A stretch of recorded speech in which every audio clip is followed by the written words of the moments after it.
एकं प्रधानां सर्वधर्माणां जैनं जयतु शासनं जैनं जयतु शासनं जैनं जयतु शासनं वन्दे तु सव्विसिद्धे ब्रूमचलं लोभवं गतिं मोक्षामि समे पाहुः सुध केवली नमः समय साराय स्वानुभूत्या चकासिते चित स्वभावाय भावाय सर्वभावाय।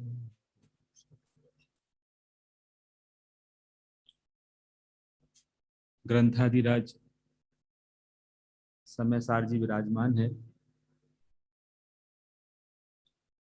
अनादि काल से जो संसारी जीव के अंतरंग में जो अज्ञान भाव बैठा हुआ है, उस अज्ञान के कारण से यह जीव नाना प्रकार की गतियों में परिभ्रमण कर रहा है और दुख सहन कर रहा है। ऐसे दुख से कैसे छूटा जाए, आचार्य कुंद कुंद भगवान यहाँ फरमाते हैं कि उस दुख से छूटने का एकमात्र उपाय ने श्रद्धान को सम्यक करना है। क्योंकि जो भी दुख है वो दुख बाहर में कहीं भी नहीं है। जब दुख बाहर में नहीं है तो सुख भी बाहर से नहीं मिल सकता। दुख अंतरंग में है, ये हमको वहां तक पहुंचना है पहले कि हमारे जीवन में हम प्रायोरिटी किस चीज को दे रहे हैं। जिस चीज को हम प्रायोरिटी देते हैं वही हमारे जीवन में दिन भर घूमता है। देखना आप, प्रायोरिटी हमारी, हम सेकेंडरी धर्म को रखते हैं या प्राथमिकता धर्म को देते हैं, ये हमको विचार करना है। हमारे जीवन में धर्म का कौन सा स्थान है। यदि हमें कटौती करनी होती है तो कहाँ करते हैं? धर्म के क्षेत्र में करते हैं या कर्म के क्षेत्र में करते हैं? बोलो, कहीं जाना हो सुबह तो क्या कहाँ करते हैं कि भाई आज प्रवचन थोड़ा सा कम सुन लेंगे, तो वहां कटौती करते हैं। तो इससे पता चलता है कि हमारी अंतरंग में रुचि कहाँ है। तो यहाँ पर एक और आचार्य कारण बताते हैं कि इस दुख का जो मुख्य कारण है वो है कर्ता कर्म की प्रवृत्ति। ये मैं एक करता हूं और मेरे जो कर्म है वो मेरे कर्म कौन कौन से हैं, अपने को कर्ता मानता है और अपने जो नाना प्रकार के जो विकल्प उठते हैं सुबह से लेकर शाम तक, जो भी उन सब विकल्पों को अपना कर्म मानता है। एक डॉक्टर है तो उसका एक कर्म मानता है कि मेरा काम मरीज को देखना है, उसका रोग दूर करना है। एक सेठ है तो वो अपने को सेठ रूप प्रवर्तता है। अपन कौन है? मनुष्य है, मनुष्य में भी अपन पुरुष है तो अपनी सुबह से क्या विचार आता है अपन को? महिला है तो उसको सबसे पहले उठ के सुबह क्या विचार आता है? रात को सोते समय क्या विचार आता है कि कल सुबह मुझे रसोई में क्या बनाना है। वो मंदिर भी यदि आती है तो सबसे पहले वो सोच के आती है, प्लानिंग करके, क्या कि आज मुझे भोजन में ये बनाना है, कल ये बनाया था। वो 4 दिन पहले का भी याद है उसको, है ना। कल शाम को भारी खाया था, अभी हल्का खाना है, बच्चे की तबीयत सही नहीं है, इनको तबीयत ऐसी, सब वो सुबह उठते ही सबसे पहले विचार क्या आता है हमको? सबसे पहले क्या विचार आता है? हमारी शुरुआत कहाँ से होती है? विचार करो। जब हम अमायन जाते हैं साल में 1-2 बार, तो वहां 4-5 दिन रुक के आते हैं। तो सबसे पहले उठने के बाद ही वहां एक काम होता है बड़े पंडित जी के साहब के निर्देशन में कि सभी भैया लोग पाठ करते हैं। सबसे पहले उठ के सारे भैया लोग आ जाते हैं, अमायन में जो भी रहते हैं बड़े पंडित जी के साथ, और सब आ जाते हैं। सबसे पहले उठे, आंख खुली, अपना बिस्तर घड़ी करो और सीधा आ जाओ। अब शुरुआत कहाँ से हुई सोचो आप। बाकी मैं आपको दिनचर्या बता रहा हूँ। शुरुआत कहाँ से हुई? सबसे पहले सबने पाठ किया। जो पाठ किया, और हमारी कहाँ से हो रही है शुरुआत? देखना, विचार करना। सबसे पहले हाथ में क्या आता है आजकल बच्चों के? सबसे पहले मोबाइल में क्या हमने रात को डाला था मैसेज, उसका क्या प्रतिक्रिया आई? आई कि नहीं आई? सबसे पहले ये आता है। रात को सोते समय भी सबसे पहले किसको, अब तो सब शायद भूलते जा रहे हैं कि बच्चों को 9 बार नमोकार मंत्र बुलवाना है रात को। पहले हम और आप, है ना, करते थे, रात को 9 बार नमोकार मंत्र बोलते थे। लेकिन अभी क्या चल रहा है? कि वो रात को हम बच्चों को जो दोष देते हैं ना कि ये बच्चे नहीं मानते हैं, बच्चे नहीं, हम नहीं मानते हैं। बोलो, आज 2 साल का बच्चा यदि भोजन नहीं कर रहा है तो माँ सबसे पहले अपना सर दर्द दूर करने के लिए सामने क्या रख देती है? मोबाइल। बोलो, अब उसको वो आदत बन जाती है, धीरे धीरे आदत बन जाती है। आप विश्वास नहीं करेंगे, 2 दिन पहले की घटना है। मेरे स्कूल का एक बच्चा है और उसके पेरेंट ने कहा कि उसके एग्जाम आ रहे हैं सर, आप थोड़ा सा उसको अलग से टाइम देना। और उन्होंने गाड़ी भी भेजी मुझे, कलेक्टर का लड़का था नागपुर में, उसने गाड़ी भी भेजी, मैं गया भी। और वो बच्चा अपने माँ बाप से ये झगड़ा कर रहा है, 10th क्लास का बच्चा है, अपने माँ बाप से ये झगड़ा कर रहा है कि आपने मेरी परमिशन के बिना सर को घर में कैसे बुला लिया। रूठ गया। और उस दिन वो नहाया नहीं पूरे दिन भर, उसने स्नान नहीं किया। 2:30 बजे गया था मैं, 2:30 बजे, उसने नहाया नहीं। आपको पहले मुझसे पूछना था, आपने मेरे टीचर को बुलाया है तो। और जब मैं गया तो मुझसे मिलने नहीं आया। सोचो, ये मैं आपको बता रहा हूँ, हमारी जो वो है कहाँ जा रही है हमारे बच्चों की परवरिश। देखो, वो बच्चा बाहर नहीं आया, उसने कहा सर को बोल दो कि मैं सर से बात नहीं करूंगा। मैंने उसको कॉल किया तो मेरा उसने फोन कट, नहीं क्या बोलते हैं उसको, कुछ डाल देते ना किसी उसमें, अनब्लॉक ब्लॉक कर देते हैं, उसमें नंबर ब्लॉक कर दिया। हाँ, और बाथरूम में जाके बंद हो गया। अब मैंने पूछा भी ये सब क्यों कर रहा है ये? तो सर वो केवल इसलिए कर रहा है कि उसको पढ़ना नहीं है और उसको पूरे टाइम, मैंने कहा पूरे टाइम बहुत गेम खेलता है सर वो, फ्री फायर और ये सब इसमें। और हमें कोरोना की वजह से जब ऑनलाइन क्लास चली थी तो मुझे उसको देना पड़ा, पेरेंट्स ये बोले देना पड़ा। अब आज स्थिति ये है कि वो छोड़ता नहीं। मैंने कहा कितने घंटे खेलता है, 1 घंटे या 2 घंटे? बोले नहीं, जितनी ऑनलाइन क्लास होती है ना बस उतनी पढ़ लेता है स्कूल की जैसे तैसे, उसके अलावा पूरे टाइम खेलता है वो गेम। मैं आपको ये बता रहा हूँ कि हमारे बच्चे भी इसी राह पे कहीं जा तो नहीं रहे। ये देखना है आगे भविष्य क्या होगा। बोलो, धर्म की बात तो उनको हम बहुत कब सुना पाएंगे? और कहीं उसमें हम तो आदी नहीं है, हम भी तो कहीं मोबाइल नहीं देखते पूरे दिन दिन भर। जब हम देखते हैं तो हम बच्चों को ना नहीं कर सकते हैं, ये बात कर रहे हैं बस। हाँ, तो यहां पर आचार्य देव कह रहे हैं कि तुम्हारे अंदर धर्म की जो प्रायोरिटी है, वो जो धर्म है वो तुम्हारी सेकेंडरी है या प्राथमिकता तुम दे रहे हो उसको? बोलो, बोलो। हमें धर्म को प्राथमिकता देनी है, क्योंकि हमें वो धर्म अभी अच्छा लग रहा है कि नहीं लग रहा, वो अंतरंग में विचार करो कि हमारे वो जीवन में धर्म आया है कि हम क्यों आए हैं, कि भाई यहाँ आ गए तो थोड़ा सुन लो इसलिए। अभी घर पे होते तो शायद शायद दुकान पे बैठे होते या कुछ और कर रहे होते। तो वो हमारे जीवन में धर्म जो है वो हमें कितने अंश तक हमें वो सुख दे रहा है, वो हमें आनंद दे रहा है। बोलो, मैं तो कहता हूं कि यदि मान लो इस समय भगवान महावीर वैसे तो आएंगे नहीं, और यदि आ जाते हैं और हमसे कहते हैं कि चलो हम आपको मुक्ति दे रहे हैं अभी इसी समय, बोलो हम अभी तैयार हैं? ये तैयारी हमारी यदि है, बोलो अभी भाई साहब कौन कौन तैयार है? चलो जोश के साथ, हाँ हम तैयार हैं, बोलो। हाँ, अभी हम ये विचार करें कि अभी ये हमको लगे कि अभी हमारी लॉटरी लगने वाली है, मुंबई जाना है हमको, दिल्ली जाना है, बोलो अभी एक शादी आ गई है, बोलो और जाना है, तो अभी हम तैयार होंगे कि नहीं होंगे? घर में कुछ हो जाए तैयार, अभी तैयार है पंडित जी आप बोलो। लेकिन अभी भगवान महावीर आएंगे नहीं, वितरागी हैं वो, पर वो आ गए और कहें कि चलो मेरे साथ, अभी यहीं से यहीं चलना है, बोलो सबसे पहले क्या विचार आएगा? सोचना क्या विचार आएगा कि थोड़ा रुको भगवान, मैं जरा घर पे पत्नी को तो बताया हूं, है ना, और अभी थोड़ा मेरा एक काम मकान बन रहा है मेरा, भगवान थोड़ा वो हो जाए फिर चलता हूं मैं। बोलो क्या विचार आएगा हमको? बोलो कि हाँ अभी हम चलने को तैयार हैं। सोचो, कल्पना करना है अपन को, कि कल्पना करो कि अभी भगवान, अभी मुक्ति अभी प्राप्त हो रही है मुझे। बोलो क्या अंदर में भय होगा? आप में से किसी को शायद नहीं हुआ होगा पता नहीं, कोरोना मुझे हुआ था। तो उस समय हम ये बहुत कहते हैं, मेरे पास बहुत फोन भी आए, सुनना मैं अपनी प्रैक्टिकल बता रहा हूँ कि विनीत जी आप बिल्कुल घबराओ मत, तत्व का चिंतन करो, ऐसा करो वैसा करो, मुझे लोग बोले। और मुझे अंदर में बहुत खींच आ रही, गुस्सा आ रही। आप बोल रहे हो ऐसा पंडित जी आपको गुस्सा आ रही? हाँ आ रही। मुझे लग रहा है कि मैं, अरे आप क्या बोल रहे हो अभी, मुझे सुनने का मन नहीं कर रहा अभी। बोलो, प्रैक्टिकली बता रहा हूं मैं आपको, जो हम कहते हैं ना कि हमारे जीवन में धर्म का बहुत महत्व है और हम ऐसे ऐसे समय में चिंतन करना चाहिए, तो वो उस समय चिंतन होगा कि नहीं होगा? रात की 2:30 बजे की बात है, मुझे लग रहा था कि पर्याय छूटने वाली है, 17 सितंबर की बात है, पिछले साल गया बस। मेरा वो 60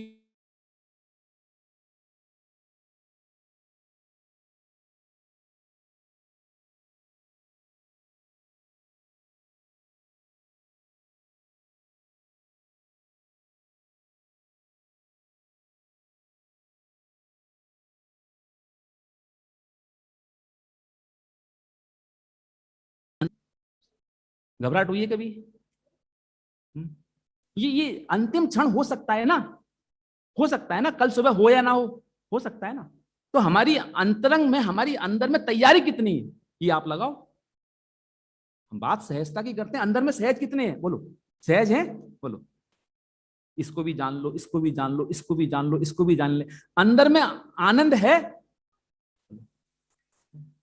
सहजता के नाम पर क्या दादा ने कितना लिखा है ना, जानना होने दो तुम सहज, जानने का तनाव मत करो बोलो। लक्ष्मी आवे जावे है, लाखों वर्षों तक जीऊं मृत्यु आज ही आ जावे, ऐसी तैयारी है?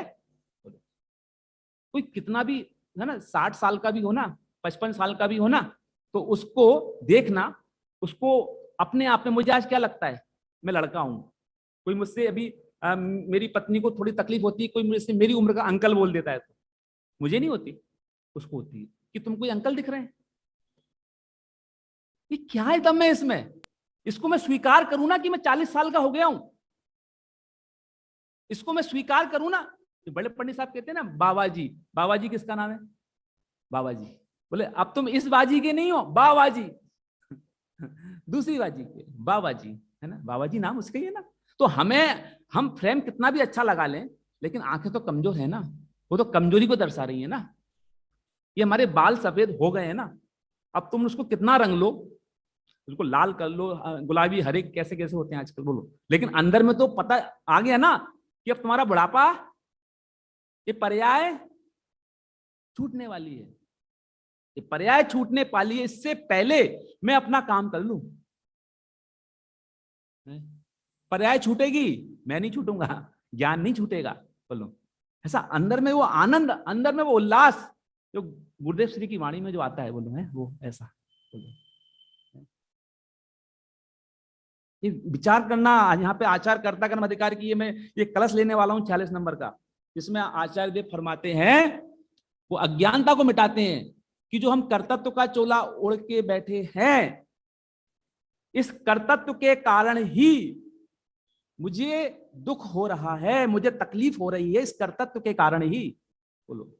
और जब मैं वस्तु व्यवस्था को सहज जान लेता हूं कि जो कुछ है वो सब सर्वज्ञ के ज्ञान में आया था बोलो। कोई डील चल रही हो आपकी, वो कल फाइनल होगी कि नहीं होगी बोलो? अब रात भर नींद ना आए, व्यापारी सोचता है नौकरी वाला अच्छा है, और नौकरी वाला क्या सोचता है? व्यापारी अच्छा है। विचार करो, व्यापारी क्या सोचता है कि नौकरी वाले को कोई टेंशन नहीं है, एक बार करके आ जाए ना, ताला लगा के आ जाए, अपनी जॉब छोड़ के आ जाए, बस अब तो उसमें आग भी लग जाए तो उसको तो पूरी सैलरी समय पर मिलनी है। नौकरी वाला क्या सोचता है कि भाई देखो आमदनी तो लिमिट है, और व्यवसाय में तो बोलो आजकल की नौकरियां भी कैसी हैं, व्यवसाय भी कैसा, सबको पता है ना, 12-12 घंटे की जॉब, 13-13 घंटे की जॉब, और व्यवसाय कैसा है बोलो, है कितना उतार चढ़ाव है, कितना रातों की नींद खराब हो जाती है बोलो, होती कि नहीं होती? और ये चिंतन ना हो तो, मैं आपको बता रहा था कि जब मृत्यु समय जब नजदीक है ना, नजदीक प्राण छूटने वाले हैं, कल्पना करो उस चीज की, मेरे साथ हुआ है, मुझे ऐसा लगा, वो तो निश्चित था कि कब छूटेंगे, लेकिन रात को 2:30 बजे मुझे इतनी बेचैनी हुई कि लगा कि अब तो मैं गया।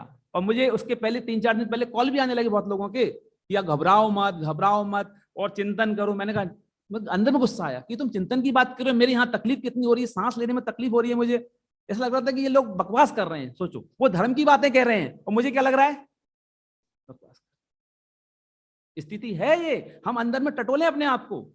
जब मैंने अपने आप को टटोला तो मुझे लगा कि मैं कहां खड़ा हूं, मुझे उस देह छूटने का डर क्यों लगा, एक पल को भी क्यों लगा डर? मुझे डर नहीं लगना चाहिए था ना, मैं तो औरों को सुना रहा हूं ना, मैं तो इतने सालों से, तो मुझे डर क्यों लगा? क्योंकि मेरा होमवर्क नहीं हुआ था शायद। मुझे लगा शायद अब मुझे समय मिला है, मुझे इसमें अपना होमवर्क कर लेना चाहिए।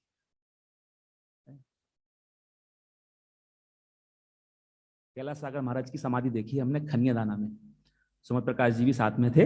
हमने देखा है जब उनको ग्वालियर से ऑपरेशन करा के उनको सोनागिर लाए, तो सोनागिर में भी उनको व्यवस्था नहीं बन पाई, तो भाई साहब उनको समझ जी खनियादाना लेकर आए। उनके उनको हर्निया था, 8 टांके लगे थे, जिसमें से 4 रास्ते में खुल गए थे। 4 टांके रास्ते में खुल गए थे, और जो भी खाते पीते थे वो सब वहां से निकल जाता था, पूरा जो खा रहे वो निकल रहा है। और ऐसे परिणामों की आप वो देखो विचित्रता, कि वो उनको करेरा की समाज ने अस्पताल में भर्ती करा दिया। अज्ञानी, अब उनको होश नहीं, उनको तो करा दिया। तो वहां भी अस्पताल में भी वो अपने एक सुनील भैया हैं शिवपुरी वाले, आप शायद जानते हो, तो वो ऐसे बताते थे महाराज की मुझे ऐसे करके हाथ से छठवीं गाथा सुननी है, ऐसे इतनी तकलीफ, उठा नहीं जा रहा, ऑपरेशन हो गया, 8 टांके हो गए, 4 खुल गए, इतनी तकलीफ में क्या बोल रहे हैं, छठवीं गाथा सुनाओ मुझे, 38वीं गाथा सुनाओ मुझे। और एक अगले दिन 2 दिन बाद जब मैं खनियादाना में था, तब वहां देखा मैंने रात को 11 बजे राजू भाई कानपुर उनसे पानी मांगते हैं, मुझे प्यास लग रही है, मुझे पानी दो, और तुम मुझे पानी नहीं दोगे तो तुम नरक में जाओगे। सोचो, मैं परिणामों की विचित्रता की बात कर रहा हूं। कैसे है एक दिन, क्या पहले स्थिति क्या, बोलो है? हो सकता है कि नहीं हो सकता हमारे और आपके साथ भी है? हो सकता है कि नहीं हो सकता? ये विचार करना है। बोलो, कहते हैं ना बुढ़ापा और बचपना ये एक सा होता है, इसको महसूस किया है, होता है कि नहीं होता? बोलो, हमको लगता है कि नहीं नहीं ऐसे बुढ़ापे में हमारे परिणाम नहीं होंगे, हमें खाने की प्रति गद्यता नहीं होगी, बोलो, लेकिन होती देखी जाती है ना। क्यों होती देखी जा रही है वो? जबकि अभिप्राय में तो क्या है, नहीं होना चाहिए, लेकिन होती देखी जा रही है। तो क्या मतलब है, कहीं ना कहीं कचास रह गई है, उस कचास को पूरा करना है, चिंतन करना है। पूरे समय अपने को ये इसके लिए मिला है, मनुष्य भाव इसके लिए मिला है। बोलो, कितने साल की भी बच्ची है अपनी उम्र, कितनी पर्याय, कब छूटेगी पर्याय? बोलो, अभी भी ये लगता है, 50 साल वाले को भी लगता है कि हाँ अभी तो बहुत है, 40 साल वाले को भी लगता है नहीं अभी तो क्या, अभी मैं लड़का ही हूं, मतलब मेरे बच्चे छोटे छोटे भी 2 साल के 3 साल के, अभी तो मैं यंग हूं। वो बाल रंग के आ जाएगी महिला, वो भी उसको लगेगा कि हाँ, अरे बाल रंगने से क्या हुआ? बोलो, अभी वो बैठा हुआ है, वो बैठा हुआ है हमारे अंदर में, वो मिथ्यात्व बैठा हुआ है।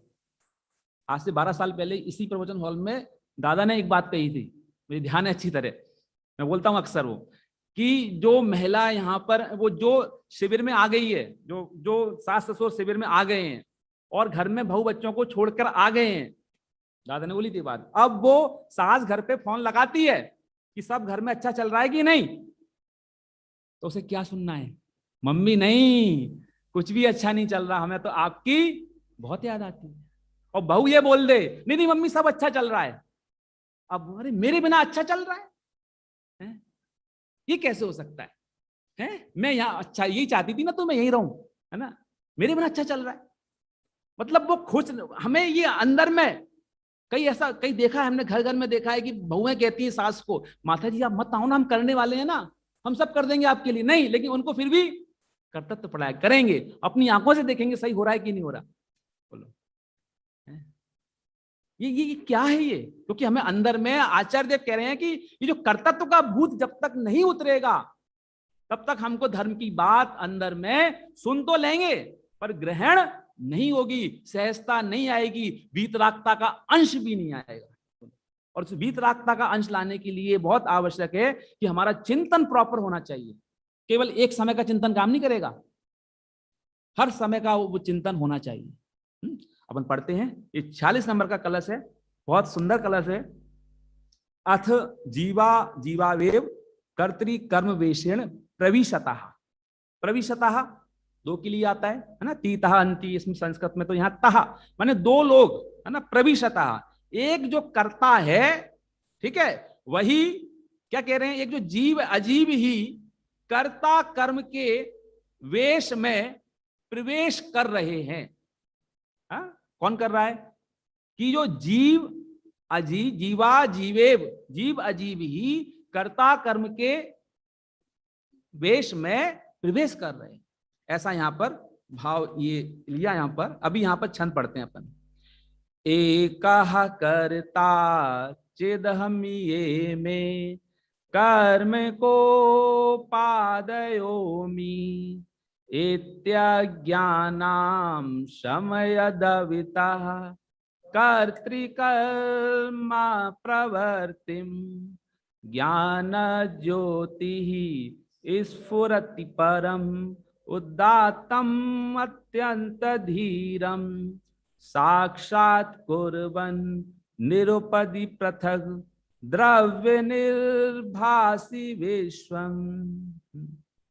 आगे होगा कई लोगों को तो जिनका अच्छा स्वाध्याय है, पूरा अर्थ ख्याल में आ गया होगा। यहाँ क्या कहते हैं आचार्य देव, आचार्य अमृतचंद देव यहाँ क्या फरमाते हैं? एकः कर्ता, मैं एक कर्ता, और कैसा कि चैतन्यमयी, एकः कर्ता चिदमिहे में, मैं एक चैतन्यमयी, मैं एक करता हूं, और कर्म कोपादयोमि, और जो क्रोधादि भाव ये मेरे कर्म है। ठीक है, मैं एक कर्ता और क्रोधादि भाव मेरे कर्म है। यही है ना, मैं एक कमाने वाला, बाकी सब घर में खाने वाले। ऐसी लगता है, पर उसको लगता है हर जगह। मैं परिवार को चलाने वाला हूं, मैं परिवार को चलाने का करता हूं, ये परिवार मेरा कर्म है। तो उसको वो हर समय वही आता है, ख्याल में आता है। ट्रेन में भी जाएगा तो परिवार को पूरी व्यवस्था करके देगा, फिर वो ट्रेन के गेट पे खड़ा हो जाएगा, फिर वो चक्कर लगाएगा स्टेशन के, वो देखेगा ट्रेन आ रही कि नहीं आ रही, वो कब आ रही, कितने बजे आ रही। क्यों? रसोई का करता वो माता बहन अपने को मानती हैं। क्यों? बोलो कि मैं बनाने वाला, मैं बनाने वाली, और ये सारे जो ये सब तामझाम चल रहा है, ये मेरे कर्म है। चल रहा है ना ये? बोलो, एकः कर्ता, मैं एक कर्ता चैतन्यमयी परिणामों वाला, और एक क्रोधादि मेरे कर्म। इति इत्य अज्ञानाम, इति अज्ञानाम, ई है ना, इति, ये या कहां से आ गया? या कहां से आया? कि वो उसमें ई के बाद यदि कोई स्वर आ जाता है तो वो उसका ई का या बन जाता है, इसलिए वो इति है ना। इति अज्ञानाम, ये हमको थोड़ा बहुत संस्कृत का ज्ञान होना चाहिए ताकि हम उसका अर्थ निकाल सके। नहीं तो आप इसको क्या पढ़ोगे? ज्ञानाम। ये ज्ञानाम नहीं है, ये अज्ञानाम। इति अज्ञानाम, ऐसी जो अज्ञानी, अज्ञान पने की, शमय दबिता कर्तृ कर्म प्रवृत्तिम, ऐसी जो अज्ञानी की क्या होती है कि कर्ता कर्म की प्रवृत्ति होती है। कि मैं एक चैतन्य परिणामों वाला, मैं एक करता हूं, और ये क्रोधादि भाव मेरे कर्म है। बोलो, ये क्रोधादि भाव तेरे कर्म है ना, तो तेरे को ये हमेशा होते रहने चाहिए ना। बोलो, हमेशा होते हैं क्या? तो हमेशा जो होता है वो तेरा कर्म है। अब तेरा हमेशा होने वाला कौन सा भाव है, उसको पकड़ जरा। बोलो, क्रोध के काल में भी कौन है भाई? ज्ञान है। मान के काल में भी क्या है? ज्ञान है। बोलो, बोलते हैं ना, इसको चख के देखना, सूंघ के देखना, ये सब आता है ना हर इंद्रिय के विषय में। सुनकर देखना, बोलो, सुनकर देखना, क्या कान से देखा जाता है? क्या चख कर देखना, क्या चख कर देखना मतलब जीभ से चखा जाता है? सूंघ कर देखना, छू कर देखना, तो इसमें जो देखना सामान्य है, इस देखना सामान्य का अर्थ क्या है? ज्ञान करना। बोलो, छू कर कहां देखते हैं अपन? सूंघ के कहां देखते हैं? पहले सूंघो फिर देखो, ऐसा तो नहीं होता ना। इसका मतलब क्या है? कि वो देखना, जानना। हाँ, तो ऐसी जो अज्ञानी की जो प्रवृत्ति है, कर्ता कर्म की प्रवृत्ति है, वो कर्ता कर्म की प्रवृत्ति को शमयद अभितः, शमयत प्लस अभितः है ना। अभिता माने होता है चारों ओर से, और समयत, समयत का ताकदा हो गया, ये भी संधि के अकॉर्डिंग। तो शमयत माने उसको शमन करती हुई, उसको शांत करती हुई। किसको शांत करती हुई? किसकी बात चल रही है अभी? ज्ञान ज्योति की या अज्ञान ज्योति की? अभी यहां बताओ। अभी तक जो बात की अपन ने, अभी तक जो बात की, उसमें ज्ञान की बात आई कि अज्ञान की बात आई? हाँ, अज्ञान की बात आई। हाँ, उस अज्ञान को शमन करती हुई ज्ञान ज्योति ही, ज्ञान ज्योति स्फुरति, स्फुरायमान होती है। ये ज्ञान ज्ञान ज्ञान, मैं क्या हूं? एकमात्र ज्ञान ज्ञान ज्ञान, ज्ञान के अलावा कुछ नहीं, कुछ नहीं। बोलो, अपन यही कर रहे हैं वास्तव में। अज्ञान दशा में ये जीव को ऐसा लगता है कि मैं ये सब करने वाला हूं, बाहर के तामझाम। ये कुछ नहीं करने वाला भाई है। ये सहजता जब जीवन में कब आएगी है? अभी दादा आजकल बहुत एक प्रश्न रख रहे हैं, कुछ समय से आप लोगों को शायद सुना भी हो दादा को आपने। क्या प्रश्न रख रहे हैं कि वो जो मुनिराज हैं, वो ध्यान के काल में उनको क्या ध्यान आता होगा, वो ध्यान का विषय क्या होता होगा। आप लोगों ने अभी सुना होगा, 2-4 प्रवचन में दादा का कई बार आया ये कि ध्यान के समय, ध्यान के काल में वो मुनिराज वो किसका ध्यान करते होंगे, उनको क्या ध्यान आता होगा, किस विषय को ध्यान में लेते होंगे वो। ये विषय बहुत आ रहा है भी, और वो हम लोगों से, शास्त्रीय लोगों से पूछते भी हैं कि आप लोग मुझे जवाब दो, उसका विषय वो क्या रहता होगा। मैं आपसे पूछ रहा हूं, बताओ क्या क्या जानते होंगे वो उस समय ध्यान के काल में। बोलो, सामायिक में किसका ध्यान करते होंगे? ये प्रश्न उनको पता है आंसर, ऐसा नहीं कि वो हमसे पूछ रहे हैं, उनको पता है। उस ध्यान सामायिक के काल में किसका ध्यान आता होगा? बोलो, कि मैं ध्यान करूं, मुझे इतनी देर बैठना है, मुझे 5 मिनट बैठना है, मुझे 10 मिनट बैठना है, मुझे समय सार की गाथा पढ़नी है। बोलो क्या? बोलो, अपन भी धर्म के नाम पर क्या कर रहे हैं, सोचो ना जरा। पूजा कर लेते हैं, बोलो, चिंतन कर लेते हैं, थोड़ा सुन लेते हैं, पढ़ लेते हैं, गुरुदेव श्री को सुन लेते हैं। बोलो क्या क्या कर रहे हैं अपन? बोलो, ये प्रश्न है, ये विचार करना आप लोग कि वो सामायिक के समय किसका ध्यान होता होगा। बोलो, कुछ नहीं, कुछ नहीं, कुछ नहीं। हाँ, जानना होने दो तुम सहज, सहज, बिल्कुल। किसको जानू मैं? जानना होने दो। वो सहज, सहज। बोलो, एक माँ को अपने बच्चे का वो कब ज्ञान करती है? बोलो, मेरे बच्चे ने भोजन किया होगा, अच्छा टाइम हो गया 5 बजे, अब मुझे अपने बच्चे को याद करना है कि मेरे बच्चे ने भोजन किया कि नहीं किया। बोलो, रात को 10 बजे, हाँ अब मुझे ध्यान करना है मेरे बच्चे सोया कि नहीं सोया। बोलो, अपने पति का ध्यान वो कब करती है? अपने बच्चों का वो ध्यान कब करती है? बोलो, आज अभी इस समय हम सबको ये पता है कि नहीं मेरे पास कितना पैसा है। कितनी बार ध्यान करते हैं? करते हैं, करते हैं। हाँ, अभी जरा से कुछ बात आ जाए ना कि वो प्लॉट खरीदना है, वो पता है तुरंत, हाँ इतना है। नहीं खरीदना तो नहीं नहीं नहीं, अभी मेरी व्यवस्था नहीं। क्यों? ये कहां से बोले आप? अभी कोई दान लिखने के लिए आपका दान कितना, वो पता है ना कितना मुझे देना है। वो ध्यान प्रति समय चल रहा है हमको। वो माँ को वो बच्चे का ध्यान प्रति समय चल रहा है। वो ले लेके भाग रही है ना उसके पीछे, खाना बेटा भोजन कर ले, भोजन कर ले, भोजन कर ले। हाँ, और नहीं करता दो चांटे लगाती है। वो बच्चा रोता है तो बोलती है, रो रहा है तू, रोएगा। देखो क्या उल्टा है, मार भी रही है। और उसको वो प्रति समय उसको ध्यान चल रहा है उस बच्चे का।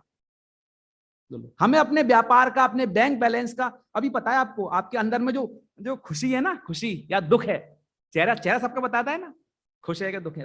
अपना बैंक बैलेंस कितना है, क्या नहीं है, अभी क्या आने वाला है, और मुझे अभी कितने व्यापार को बढ़ाना है, ये सब 24 घंटे चलता है। 24 घंटे विचार करना आप, हम कितना हम अपने लिए सोचते हैं, मात्र चिंतन में लाते हैं।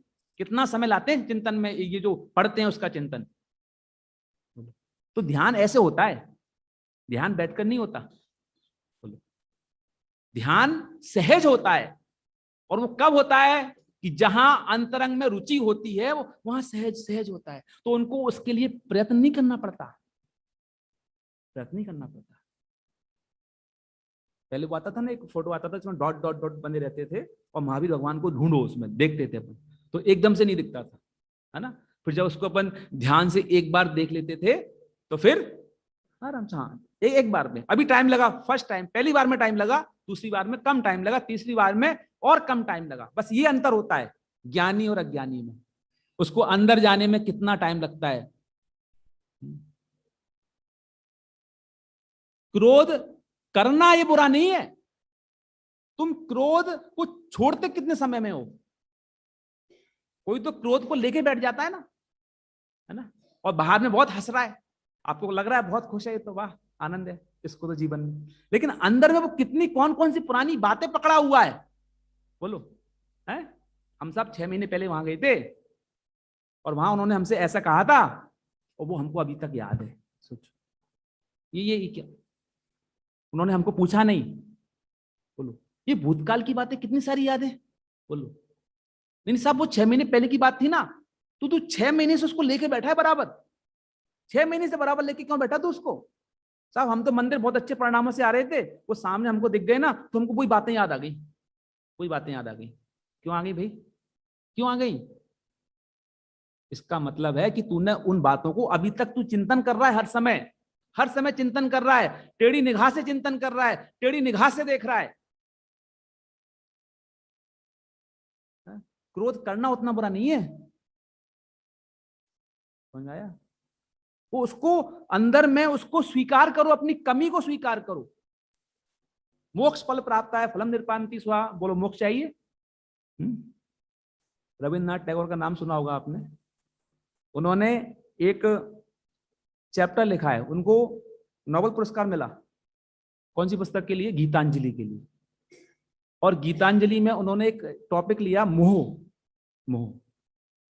और उस मोह अपना मिथ्यात्व वाला मोह नहीं मोह। और उन्होंने लिखा है उसमें, उसकी 2-4 लाइनें मुझे याद हैं। मोह की सशक्त बेड़ियों ने मुझे जकड़ रखा है, मैं उन्हें तोड़ना तो चाहता हूं, बहुत ग्लानि है उसके प्रति मेरे मन में, मोह के प्रति। ऐसी बहुत सारी बातें लिखी। और फिर लिखते हैं लास्ट में कि जब जब मैं तुझसे अपने कल्याण की प्रार्थना करता हूं हे भगवान, तो मन ही मन डरता हूं कि कहीं मेरी प्रार्थना स्वीकार ना हो जाए। क्या बोला मन ही मन डरता हूं कहीं मेरी प्रार्थना स्वीकार ना हो जाए। क्यों, कौन सी वाली, कि मोह को तोड़ने की जो अंदर में भावना भा रहा है ना, ये अंदर में डर तो नहीं है। बोलो क्या बोलते हैं भगवान के सामने, जन्म जरा मृत्यु विनाश न है। क्या अंतरंग में सोचते भी है कि वास्तव में हो जाए, हैं क्षुधा रोग विनाश न है। बोलो, और जरा एक टाइम कम भूख लगी हो तो डॉक्टर के पास क्यों भागे भाई, हैं कि डॉक्टर साहब क्या करें, भूख कम लग रही है। तूने कहा था ना, कहा था तूने क्षुधा रोग विनाश ना है। अब हो तो रहा है, कम हो तो रहा है, अब डॉक्टर के पास क्यों जा रहा है भाई, हैं। बोलो, किसी ने आज तक पूजन की कि व्यापार विनाश ना है, बोलो मेरे व्यापार का विनाश हो जाए। ठीक है, अंतरंग में वो गुलगुले हैं, हे प्रभु ये जो मैं पुण्य भाव जो मेरे हो रहे हैं, ये सब मेरे को जो व्यापार बढ़ रहा है, ये सुबह जो तुम्हारी पूजन करता हूं ना 2 घंटे नाच नाच के, ये सब उसका ही फल है।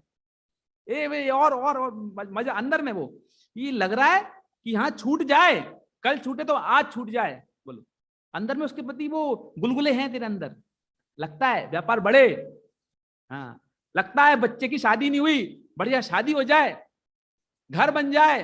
बोलो, ये कर्तव्य तो बैठा हुआ है और पूजा कर रहा है, भगवान की स्वाध्याय कर रहा है, मन में क्या चल रहा है, अपना मन का चोर पकड़ना।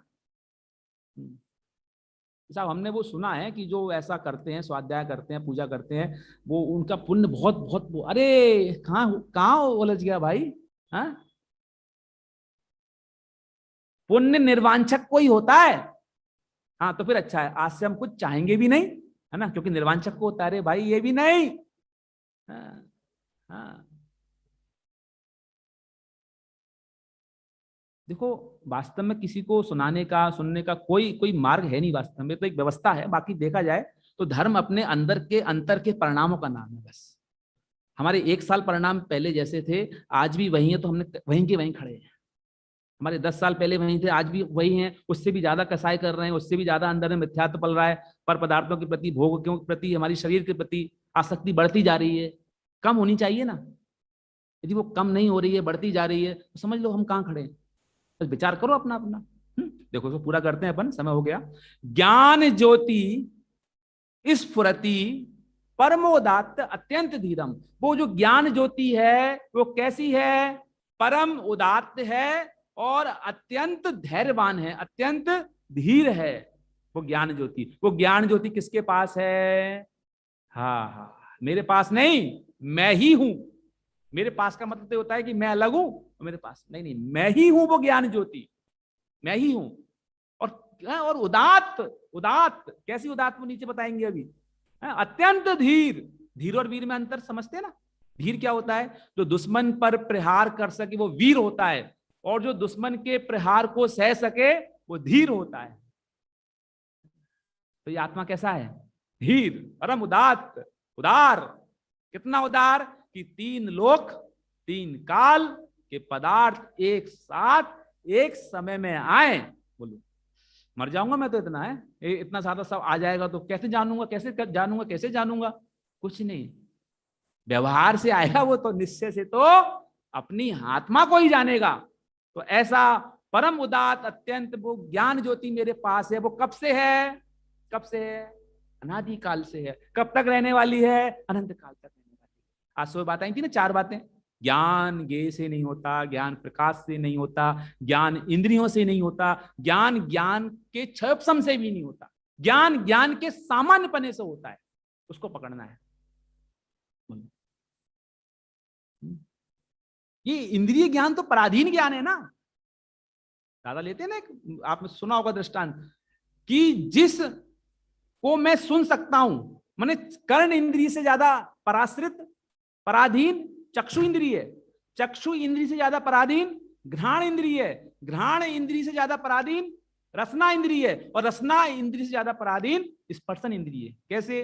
कि जिस चीज को मैं सुन सकता हूं उसको मैं देख नहीं सकता हूं। अभी बाहर में क्या आवाज आ जाए, शोर, तो अपन को, अपन सुन तो सकते हैं पर देख नहीं सकते, तो चक्षु इंद्रिय की पराधीनता है।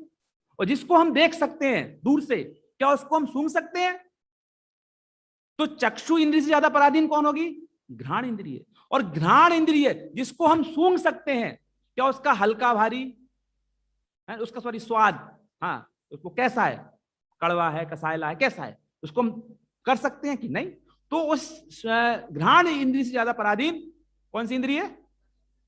रसना इंद्रिय। और जिसको हम जीभ से चख करके बता सकते हैं, क्या उसका हल्का भारी रूखा चिकनाई बता सकते हैं कितना है? उससे ज्यादा पराधीन क्या है? तो ये पांचों जो इंद्रिय ज्ञान तो पराधीन ज्ञान है। मैं इन इंद्रियों से पार साक्षात कुर्वन निरुपदी पृथक द्रव्य निर्भासी विश्वम, विश्व के सभी पदार्थों को एक साथ एक समय में जानने की ताकत रखने वाला ऐसा मैं चैतन्य मात्र, ऐसा मैं जीव। उस पर यकीन, उस पर विश्वास, उस पर श्रद्धा हम सबकी दिनों दिन बढ़ती जाए, पूर्ण हो जाए, और केवल ज्ञान की हमें प्राप्ति हो। इस मंगल भावना से मैं अभी की बात को यही विराम देता हल हल अभी हम सभी ने पंडित विनीत जी शास्त्री नागपुर के माध्यम से बहुत सरल शैली में कर्ता कर्म अधिकार पर प्रवचन का लाभ लिया। आप पंडित टोडामल स्मारक जयपुर के स्नातक हैं तथा वर्तमान में नागपुर में आप अध्यापक पद पर कार्यरत हैं तथा निरंतर तत्व ज्ञान के प्रचार प्रसार में आप संलग्न रहते हैं। इस प्रकार भाई साहब का अपना प्रवचन सुना। अब पंडित विपिन जी शास्त्री मुंबई के माध्यम से हमें मोक्ष मार्ग प्रकाशक ग्रंथ पर प्रवचन का लाभ मिलेगा।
243।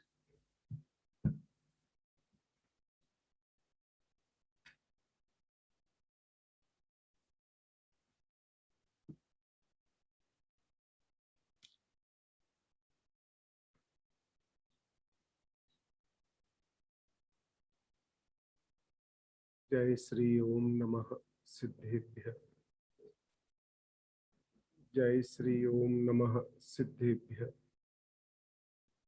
जय श्री ओम नमः सिद्धेभ्य। नमो अरिहंताणम, नमो सिद्धाणम, नमो आयरियाणम, नमो उवज्झायाणम, नमो लोये सवसाहुणम। ओंकारम बिंदु संयुक्तम नित्यम ध्यायन्ति योगिनः। कामदम मोक्षदम चैव ओंकाराय नमो नमः। अविरल शब्द घनौघ प्रक्षालित सकल भूतल कलंका। मुनि उपासित तीर्था सरस्वती हरतु नो दुर्तान। अज्ञान तिमिरान्ध्यानां ज्ञानांजन शलाकया चक्षुरुन्मीलितं येन तस्मै श्री गुरुवे नमः। श्री परम गुरुवे नमः। परंपराचार्य गुरुवे नमः।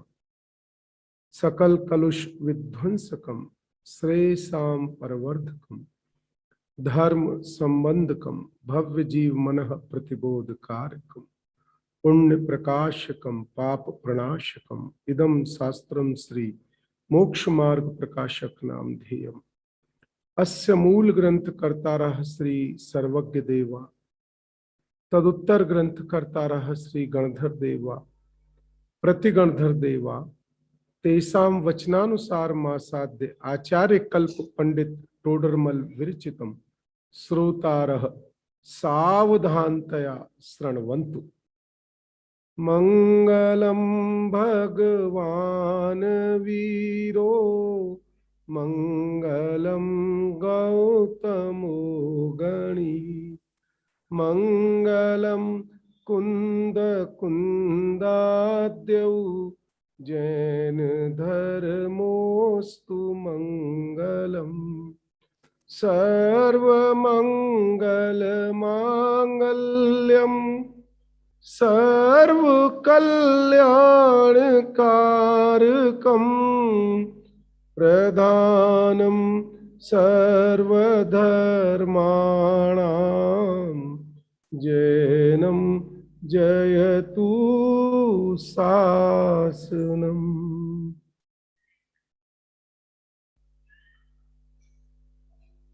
श्री मोक्ष मार्ग प्रकाशक नामक परम आध्यात्मिक ग्रंथ आचार्य कल्प पंडित टोडरमल जी द्वारा रचित इस ग्रंथ के 7वें अधिकार के ये जो अपना 243 पेज पर अपना कल जो विषय चल रहा था कि क्या भूल होती है जीव से, उस भूल को हम कल अपना जो विषय चला था उससे आगे ही विषय चलेगा। बहुत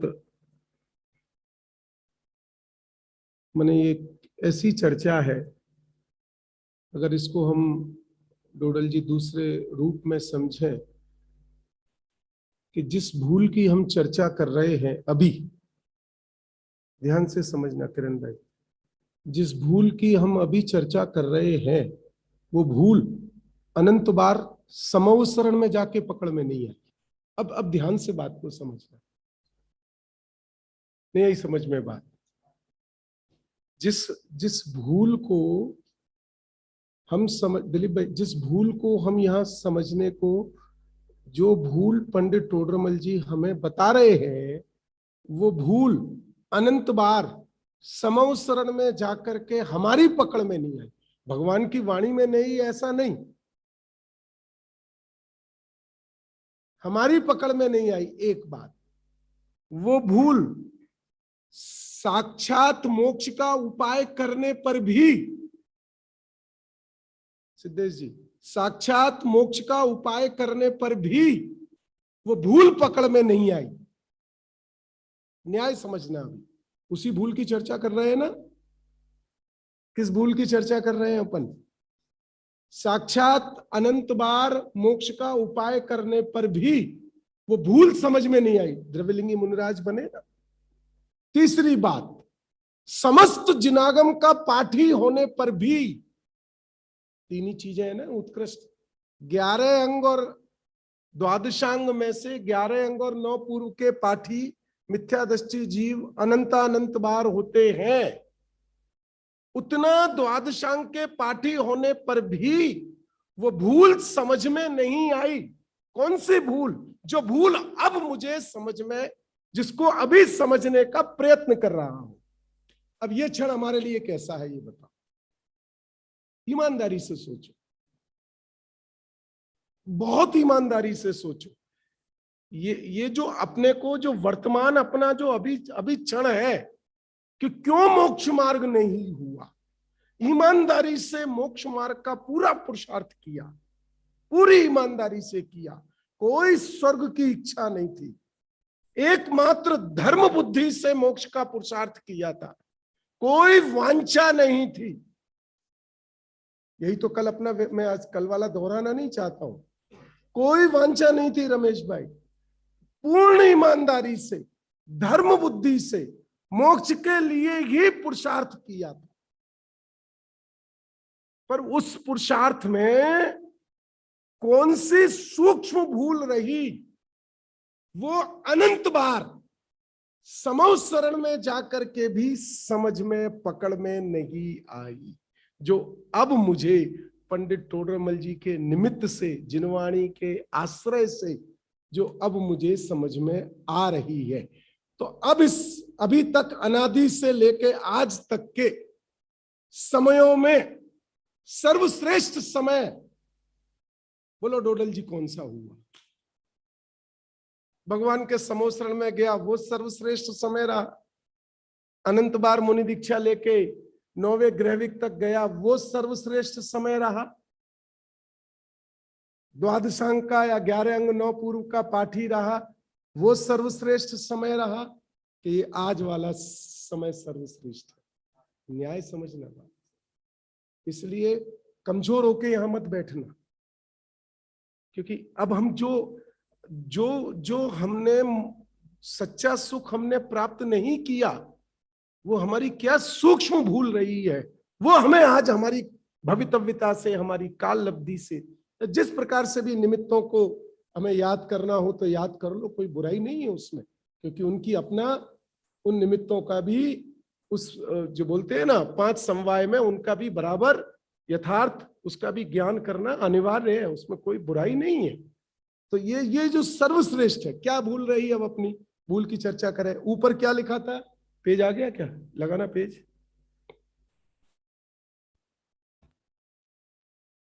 देखो सबसे ऊपर क्या, इसलिए द्रव्यलिंगी के स्थूल तो अन्यथापना है नहीं। मैं अपने आगे प्रकरण को लूंगा, पर अभी बहुत ध्यान से समझना है।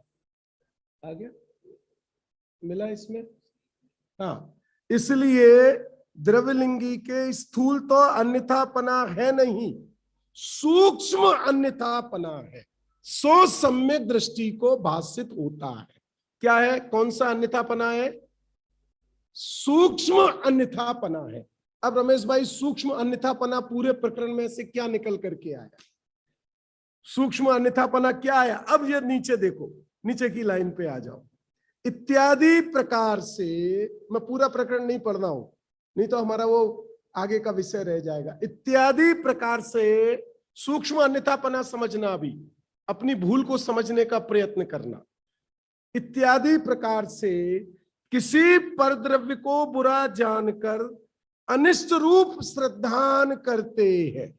मोक्ष मार्ग क्यों रुका?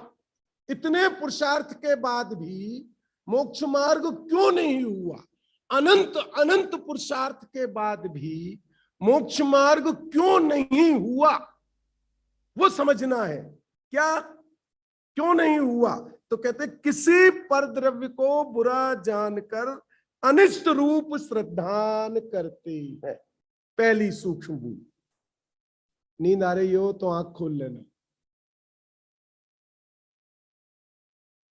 बहुत पंडित टोडरमल जी का जितना उपकार माने उतना कम है। नहीं तो ये शास्त्र वांचते वांचते वांचते वांचते पर्याय पूरी हो जाएगी और उसके अंतरंग सूक्ष्म भाव को, जिस भूल को मेटना है शास्त्र के निमित्त से, उस भूल को मेट नहीं पाएंगे, उसी श्रेणी में चले जाएंगे। 11 अंगों 9 पूर्व की उसकी अल्प श्रेणी है, वो पूर्ण श्रेणी थी, पर वो हाथ में आएगा नहीं। किसी परद्रव्य को बुरा जानकर अनिष्ट रूप श्रद्धान करते हैं, किसी परद्रव्य को भला जानकर इष्ट श्रद्धान करते हैं। गंगवाल जी समझ में आ रहा है? किसी परद्रव्य को बुरा जानकर अनिष्ट रूप श्रद्धान करते हैं, किसी परद्रव्य को भला जानकर इष्ट श्रद्धान करते हैं। सो रिजल्ट क्या दिया? सो परद्रव्यों में इष्ट अनिष्ट रूप श्रद्धान सो मिथ्या है। कौन कौन से परद्रव्य थे अपने पास? उसमें व्रत तप संयम थे कि नहीं थे परद्रव्य में? देवसास गुरु थे कि नहीं थे परद्रव्य में? भगवान थे कि नहीं थे? गुरुदेव थे कि नहीं थे? क्यों? कौन कौन थे? गुरुदेव की गद्दी पे बैठ के ऐसी बात आप कर रहे, दोबारा बुलाएंगे नहीं कभी आपको? क्यों? परद्रव्य में कौन कौन थे रमेश भाई? सब आ गए ना। ये तो हम इष्ट की बात कर रहे हैं, अनिष्ट तो हम सब जानते ही है। सब थे कि नहीं थे? देवसास गुरु थे कि नहीं थे? सब आ गए कि नहीं आ गए? तो वो इष्ट है कि नहीं? कल बहुत घबराहट हो रही थी सुनने में। अगर वो इष्ट है कि नहीं, बोलो कि नहीं, किसी अपेक्षा से तो इष्ट है, तो संसार की अपेक्षा से इष्ट है। अपेक्षा से इष्ट तो है, स्वर्ग की अपेक्षा से इष्ट है, प्रशस्त कर्मों को बांधने की अपेक्षा से इष्ट है। नहीं है, ऐसी कोई बात नहीं है, पर मोक्ष की अपेक्षा से इष्ट नहीं। क्यों? क्योंकि जैसे ही परद्रव्य में इष्टपना लेके परद्रव्य में इष्टपना घटित करने जाता हूं, वैसे ही आत्मा की अपूर्णता खड़ी हो जाती है कि आत्मा में कुछ कमी है, मेरे स्वभाव में कुछ कमी है, मेरा स्वभाव परिपूर्ण नहीं है, वैसा ही खड़ा हो जाता है। बहुत कठिन बात है, पर बहुत ध्यान से समझने की बात है कि मोक्ष मार्ग है क्या, यथार्थ मोक्ष मार्ग क्या है। कि ये स्वाध्याय के अवलंबन से हम वर्षों से कर रहे हैं स्वाध्याय। इस स्वाध्याय के अवलंबन से हमें क्या करना? अरे जाने दो स्वाध्याय की बात। अगर मैं अष्टमी चतुर्दशी समझो हरि नहीं खाता हूं ना, और कोई मुझे मिल जावे और उस दिन अष्टमी हो और कोई प्रसंग नहीं है बात करने, तो भी मैं कहूंगा अरे आज अष्टमी है ना, हरि नहीं खानी थी, या एक टाइम भोजन करना था। देखो कितना ये अपनी हालत है, ये कितने क्रिया जड़ हो रहे हैं। ये तो बहुत कहीं कोई ना कोई बात निकालूंगा आड़े टेढ़े, कोई उसका प्रसंग हो कि नहीं हो, कुछ भी किसी से मिलूंगा, अच्छा साहब आपका स्वाध्याय। मैं तो साहब रोज 4 घंटे स्वाध्याय करता हूँ। सुबह पूज्य गुरुदेव श्री का टेप सुनता हूँ, दोपहर में फिर वो ऑनलाइन प्रवचन सुनता हूँ, फिर शाम को सुनता हूँ। मोक्ष की गारंटी है? 4 घंटे प्रवचन, 6 घंटे ऑनलाइन का जो समय आया है इतना बढ़िया है, चौथा काल आ गया है ना, चौथा काल। क्यों? ये ऑनलाइन जितना स्वाध्याय, अरे अपने अभिप्राय को टटोलो। ऑनलाइन प्रवचन के माध्यम से चाहते क्या है? मंद कसाय रूप रहना चाहते हैं कि कसायों के अभाव का प्रयोजन है? क्या प्रयोजन है ऑनलाइन प्रवचन सुनने का? स्वाध्याय जो कर रहे हैं उस स्वाध्याय का प्रयोजन क्या है? कसायों की मंदता प्रयोजन है कि कसायों का अभाव प्रयोजन है? दोनों में बहुत बड़ा फर्क है। हमारा जो हम जो मुमुक्षु हैं, गुरुदेव के शिष्य हैं, कठिन बात है, हमारी कसायों की मंदता का मूल में प्रयोजन है, कसायों के अभाव का प्रयोजन नहीं।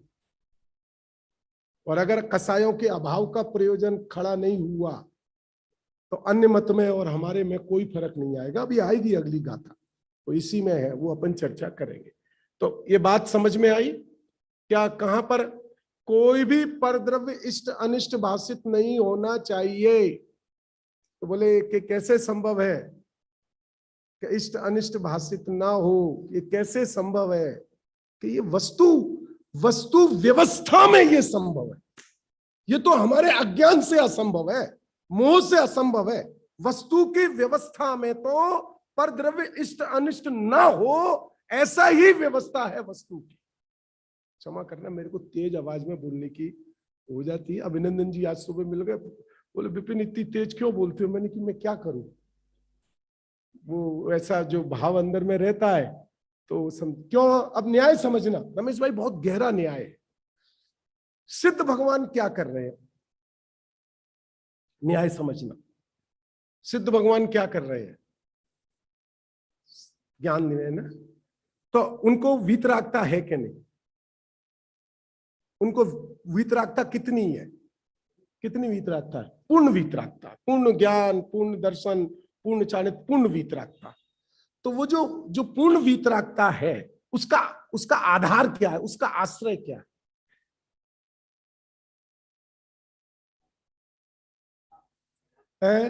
स्वभाव है। तो जब वो अपने स्वभाव में है, तो उनके ज्ञान में तीन काल तीन लोग प्रकाशित हो रहे हैं कि नहीं हो रहे हैं? केवल ज्ञान है ना, समझ में आ रहा है ना ध्वनि? केवल ज्ञान है ना। तो उनके ज्ञान में तीन काल तीन लोग प्रकाशित हो रहे हैं कि नहीं हो रहे? हो रहे हैं। सब वस्तुएं, नरक, निगोद, नित्य निगोद, त्रियंच, देव, मनुष्य, लोक, अलोक, सभी कुछ प्रकाशित हो रहा है कि कुछ बाकी है? सभी कुछ प्रकाशित हो रहा है ना। और सभी, जब संसार पूरा प्रकाशित हो रहा है, संसार के अनंतानंत जीवों के दुख उनके ज्ञान में प्रकाशित हो रहे हैं कि नहीं हो रहे? फिर भी किस रूप है? फिर भी किस रूप है? वीतराग रूप है। अभी जो प्रसंग बता रहा हूं, मुक्ति ध्यान से समझना। फिर भी कैसे है वो? वीतराग रूप है। तो उस वीतराग रूप रहने के लिए वो क्या कर रहे हैं? मुझे वीतराग रूप रहना हो तो टीवी बंद करना पड़ता है, विषयों से हटना पड़ता है, देवसास गुरु की शरण में आना पड़ता है, जिनवाणी की शरण में आना पड़ता है, महाव्रतों की शरण में आना पड़ता है। मुझे तो क्या करना पड़ता है? मुझे अपने परिणामों में वीतरागता उत्पन्न करनी हो तो मुझे क्या करना पड़ता है? मुझे तो किसी ना किसी की, दिलीप भाई, शरण में ही जाना पड़ता है ना। तो सिद्ध भगवान किसकी शरण में है?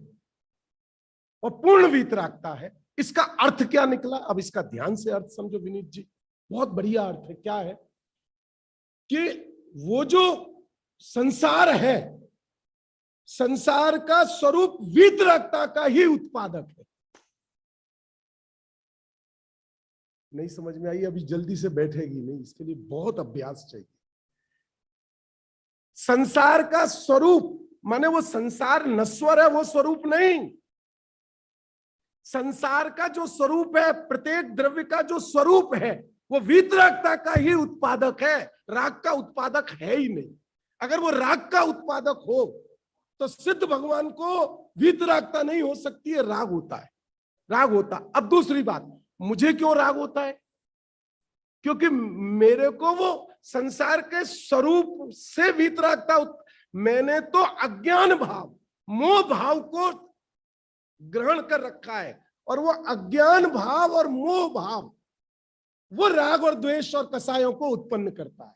वस्तु व्यवस्था में राग, द्वेष और कसायों की उत्पन्न करने की कोई व्यवस्था नहीं है। ये न्याय समझ में आ रहा है कि नहीं आ रहा है? मैं इस जिस बिंदु की अभी चर्चा की है, इसका शांति से विचार करना, नहीं तो अब सिद्ध भगवान जैसा दुखी कोई होगा नहीं। कल थोड़ी चर्चा की थी, नित्य निगोद में अनंत अनंत जीव विनित जी पड़े हैं और अनंत काल तक वहीं जन्म मरण करेंगे, तो कोई दोष नहीं है। दोष तो जब हो जब त्रिस्पर्याय प्राप्त की हो और पांचों इंद्रियों से कोई दोष किया हो, तब तक इनका कुछ पाप समझ में आवे।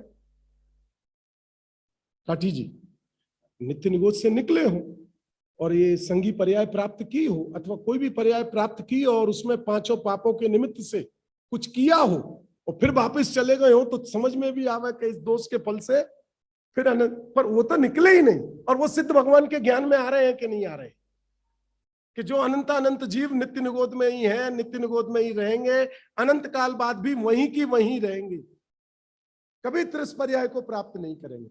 ऐसे ऐसे सिद्ध भगवान के ज्ञान में आने पर भी उनके पूर्ण वीतरागता, पूर्ण शांति, पूर्ण सुख है कि नहीं है। इसका अर्थ क्या है डोडल जी? इसका अर्थ है कि वस्तु व्यवस्था राग की उत्पादक नहीं है, अज्ञान और मोह राग का उत्पादक है। तो मेरे अंदर में जो इष्ट अनिष्टपना पर पदार्थों में हो रहा है, तो इसका अर्थ क्या हुआ परमार्थ से? न्याय पे जाओ, मुक्ति, कि पर पदार्थ इष्ट अनिष्ट है ही नहीं। अगर पर पदार्थ इष्ट अनिष्ट होता तो अरहंत सिद्ध भगवान को भी नियम से राग द्वेष होता।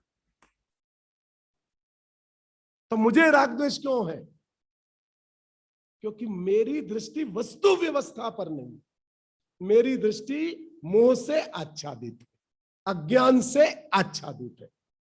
न्याय समझ में आ रहा है? पुरुषार्थ क्या आएगा अब रमेश भाई? अब क्या पुरुषार्थ आएगा? पुरुषार्थ के नाम पर अब क्या आएगा?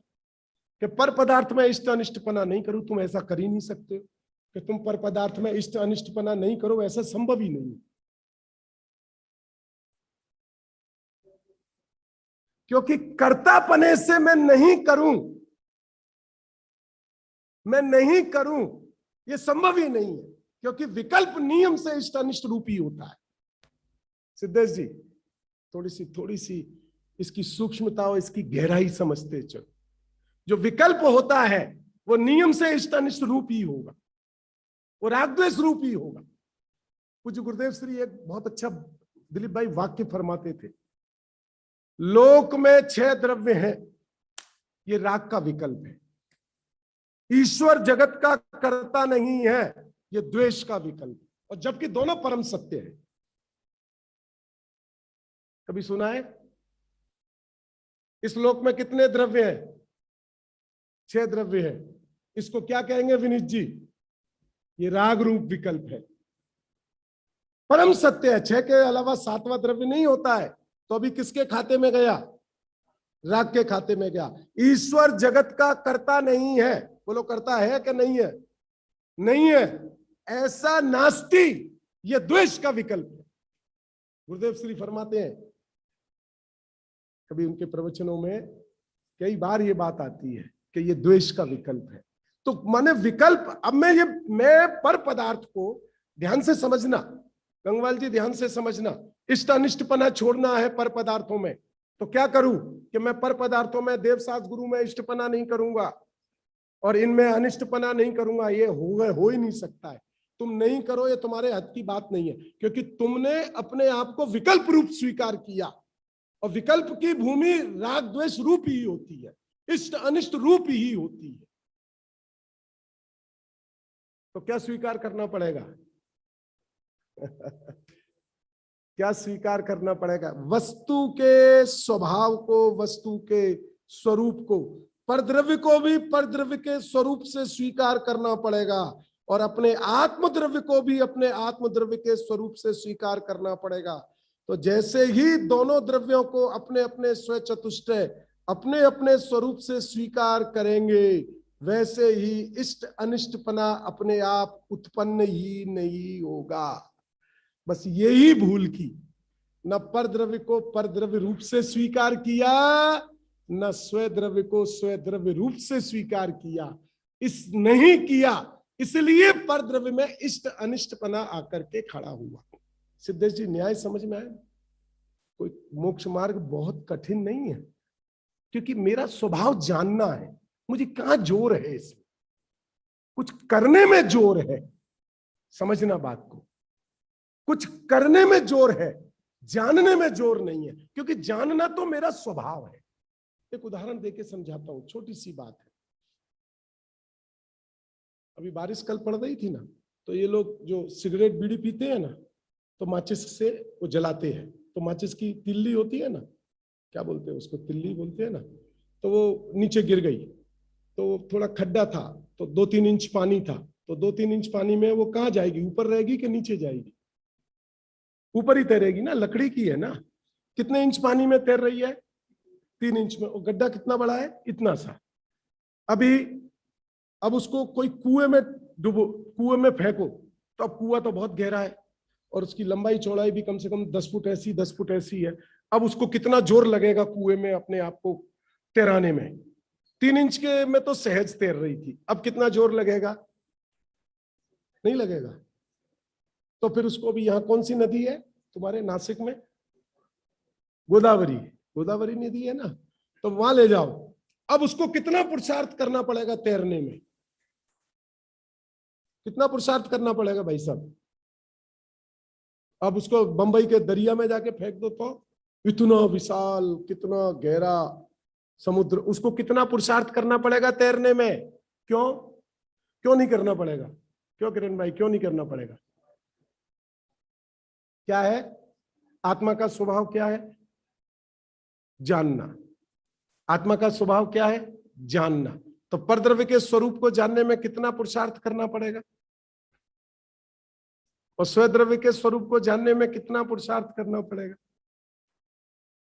पुरुषार्थ बस इतना करना पड़ेगा कि आत्मा का स्वभाव मात्र जानना है, करना नहीं है। तो जो कुछ पुरुषार्थ है वो इसमें करना पड़ेगा, बाकी किसी में नहीं करना।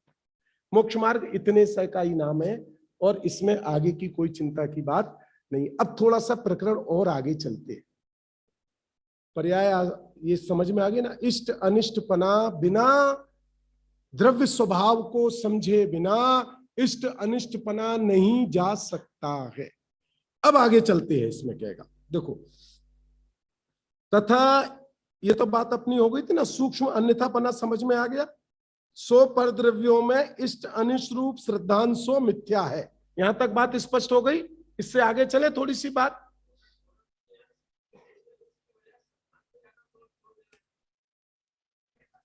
काय पे, इसी श्रद्धांश से, वो श्रद्धांश पे इसलिए जोर दे रहे हैं क्योंकि उन्होंने ऊपर उदाहरण में इंद्र अहमेंद्र आदि का भी उदाहरण दिया ना, कि वो तो विषयानुराग में आसक्त है, आसक्त होने पर भी वो उसको बुरा जानते हैं। समझ में आया ना, निराकुल सुख अवस्था को ही भला जानते हैं, तो भला स्वीकार करना उस श्रद्धान का काम है। और द्रव्यलिंगी मुनिराज वो महाव्रत आदि को भला जानता है, भला स्वीकार करता है, तो वो जो स्वीकार करना है ना, वो श्रद्धान से ही चलेगा। वस्तु तो वस्तु है, श्रद्धान ही इष्ट अनिष्ट रूप होता है ना, और तो क्या होगा। श्रद्धान, ज्ञान श्रद्धान का अनुसरण करता है, एक ही बात है, कोई उसमें कोई विशिष्ट ऐसी कोई खास बात नहीं है। हुआ ना स्पष्ट, आपको हुआ ना, श्रद्धान वही है। माने अब हम ये समझते हैं कि श्रद्धान तो हम ऐसा करेंगे। उभयाभासी मोक्ष मार्ग प्रकाश, उभयाभासी प्रकरण में पंडित जी ने बहुत खाल उधेड़ दी है कि श्रद्धान तो निश्चय का रखेंगे और प्रवृत्ति में व्यवहार रखेंगे। मैंने मां मूर्ख डोर है, ऐसा होता है क्या? श्रद्धान निश्चय का रखेंगे और प्रवृत्ति व्यवहार, प्रवृत्ति तो उस द्रव्य का परिणमन है, उसमें क्या निश्चय व्यवहार घटता है। अभी मैं यहाँ उभयाभासी का प्रकरण लेना नहीं चाहता हूं। निश्चय का निश्चय रूप श्रद्धान और व्यवहार का व्यवहार रूप श्रद्धान वो होता है कि श्रद्धान में निश्चय हो और प्रवृत्ति में व्यवहार हो, वो तो मिथ्यात्व है, वो हो ही नहीं सकता। गंगवाल जी ख्याल में आई कि नहीं आई बात? तो ये अभी इसका जो क्या है ना, एक एक प्रश्न आपको पूछते हो ना आप, मेरे पास उत्तर एक एक घंटे का है, और करूं क्या मतलब वो मेरे पास माने जिनवाणी में टोडरमल जी ने जो उसके उत्तर दिए वो बहुत अच्छे उत्तर दिए, बहुत हमारा अज्ञान संशय सब दूर हो जाए ऐसे उत्तर दिए। अब देखो आगे का प्रकरण तो रह जाएगा। तथा इसी श्रद्धान से इनके उदासीनता भी द्वेष बुद्धि रूप होती है। किनके उदासीनता? वो जो हमारी अनंत बार पूर्व में उदासीनता हुई, शरीर से उदासीनता, परिवार से उदासीनता, हमने जो संसार से उदासीन हुए, चारों गतियों से उदासीन हुए, नरक और त्रियंच गति से तो दुख रूप है इसलिए उदासीन हुए, और स्वर्ग आदि से जन्म मरण के कारण है इसलिए उदासीन हुए। कल पढ़ लिया था ना पूरा प्रकरण। तो ये सब उदासीनता कैसी हुई? राग रूप हुई कि द्वेष रूप? ये सब द्वेष रूप हुई, वीतराग रूप नहीं हुई। मुक्ति समझ में आ रही है? ये कैसी हुई? द्वेष रूप हुई। क्योंकि किसी को बुरा जानना उसी का नाम द्वेष है। अब और आगे चलते, अब देखो कितना बढ़िया। फिर प्रश्न करते हैं, टोडरमल जी साहब के प्रश्न गजब के।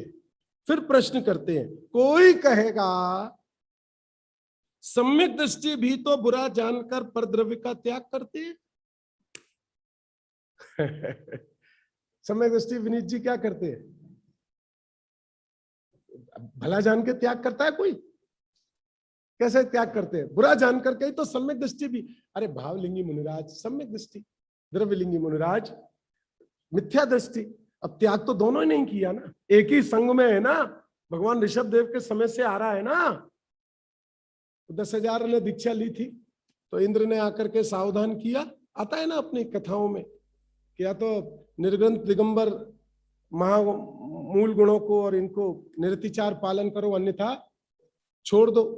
अब तो कोई व्यवस्था है नहीं, पर उस समय तो की थी ना। तो अब वो कहते हैं कि वो जो सम्यक दृष्टि भी तो बुरा जान के ही छोड़ता है, तो इसका मतलब बुरा जान के छोड़ता है तो परद्रव्य बुरा है ना, तब तो छोड़ता है। ख्याल में आई कि नहीं? उसका उत्तर बहुत अच्छा दिया है ये टोडरमल जी ने। देखो समाधान, सम्यक दृष्टि परद्रव्यों को बुरा नहीं जानते। क्या कह रहे हैं? नरक बुरी के भली, नरक बुरी के भली है। नरक में जाने से जीव का सत्ता का नाश हो जाएगा, अस्तित्व का नाश हो जाएगा, ज्ञान दर्शन चारित्र गुण दुख रूप हो जाएंगे, जो सुख जीव का है वो दुख रूप हो जाएगा। कैसा रहेगा नरक में? कैसा रहेगा? ज्ञान दर्शन चारित्र सुख गुण। और स्वर्ग में और मोक्ष में कैसा रहेगा? जीव नरक में कैसा रहेगा? जीव नरक में जीव रूप रहेगा कि जीव नरक में कुछ और रूप हो जाएगा? तो फिर क्यों अनिष्ट माने नरक को? न्याय समझना आपको। जब मेरे में कहीं हानि हो रही हो ध्वनि, तो मैं मानूं कि मेरा कुछ नुकसान हुआ, मेरे में तो कुछ हानि होती ही नहीं है, तो क्यों मानूं? तो उत्तर दे रहे हैं, सम्यक दृष्टि परद्रव्यों को बुरा नहीं जानते, क्योंकि परद्रव्य बुरा होता नहीं है। जो होता नहीं है, अगर उसको बुरा जाना तो फिर सम्यक दृष्टि नहीं रहेंगे, मिथ्या दृष्टि हो जाएंगे। समझ में आया?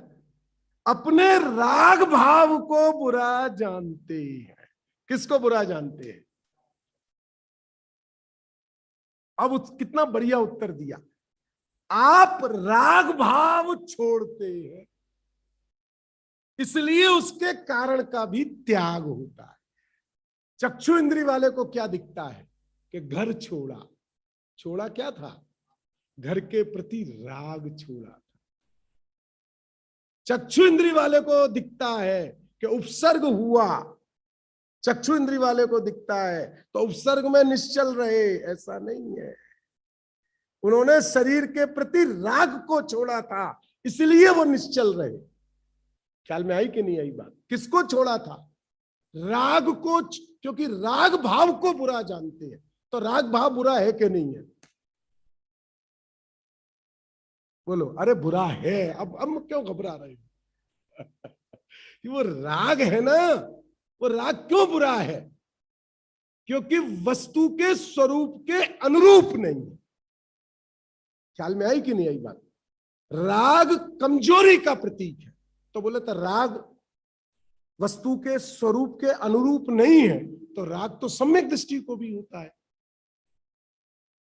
राग सम्यक दृष्टि को होता है कि नहीं होता है? अरे मुनिराजों को शास्त्र लिखने का भाव, समझाने का भाव किस में जाएगा? वीतरागता में जाएगा? किस में जाएगा? राग में जाएगा। तो फिर उनको भी होता है। उनको वो राग आता है कि नहीं आता है? मुनिराजों को भी राग आता है ना, कि आता है, पर वो उनकी कमजोरी से है। वो उस राग भाव को कमजोरी जानते हैं, वो राग भाव में आसक्ति नहीं है। ये भला है, ये मेरा स्वरूप है, ऐसा नहीं है। तो राग भाव का होना एक अलग बात है, और राग भाव को भला मानना वो अलग बात है।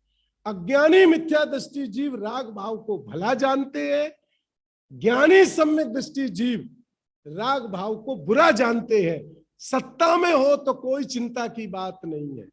आया है कर्म की बलजोरी से, आया है, कर्म शांत होगा तो चला जाएगा। मैं दोनों ही दशा में उसका जाननहार हूं। बस उनकी दृष्टि अपने स्वरूप से कभी बाहर नहीं आती है। अपने राग भाव को बुरा जानते हैं, आप राग भाव छोड़ते हैं, इसलिए उसके कारण का भी त्याग होता है।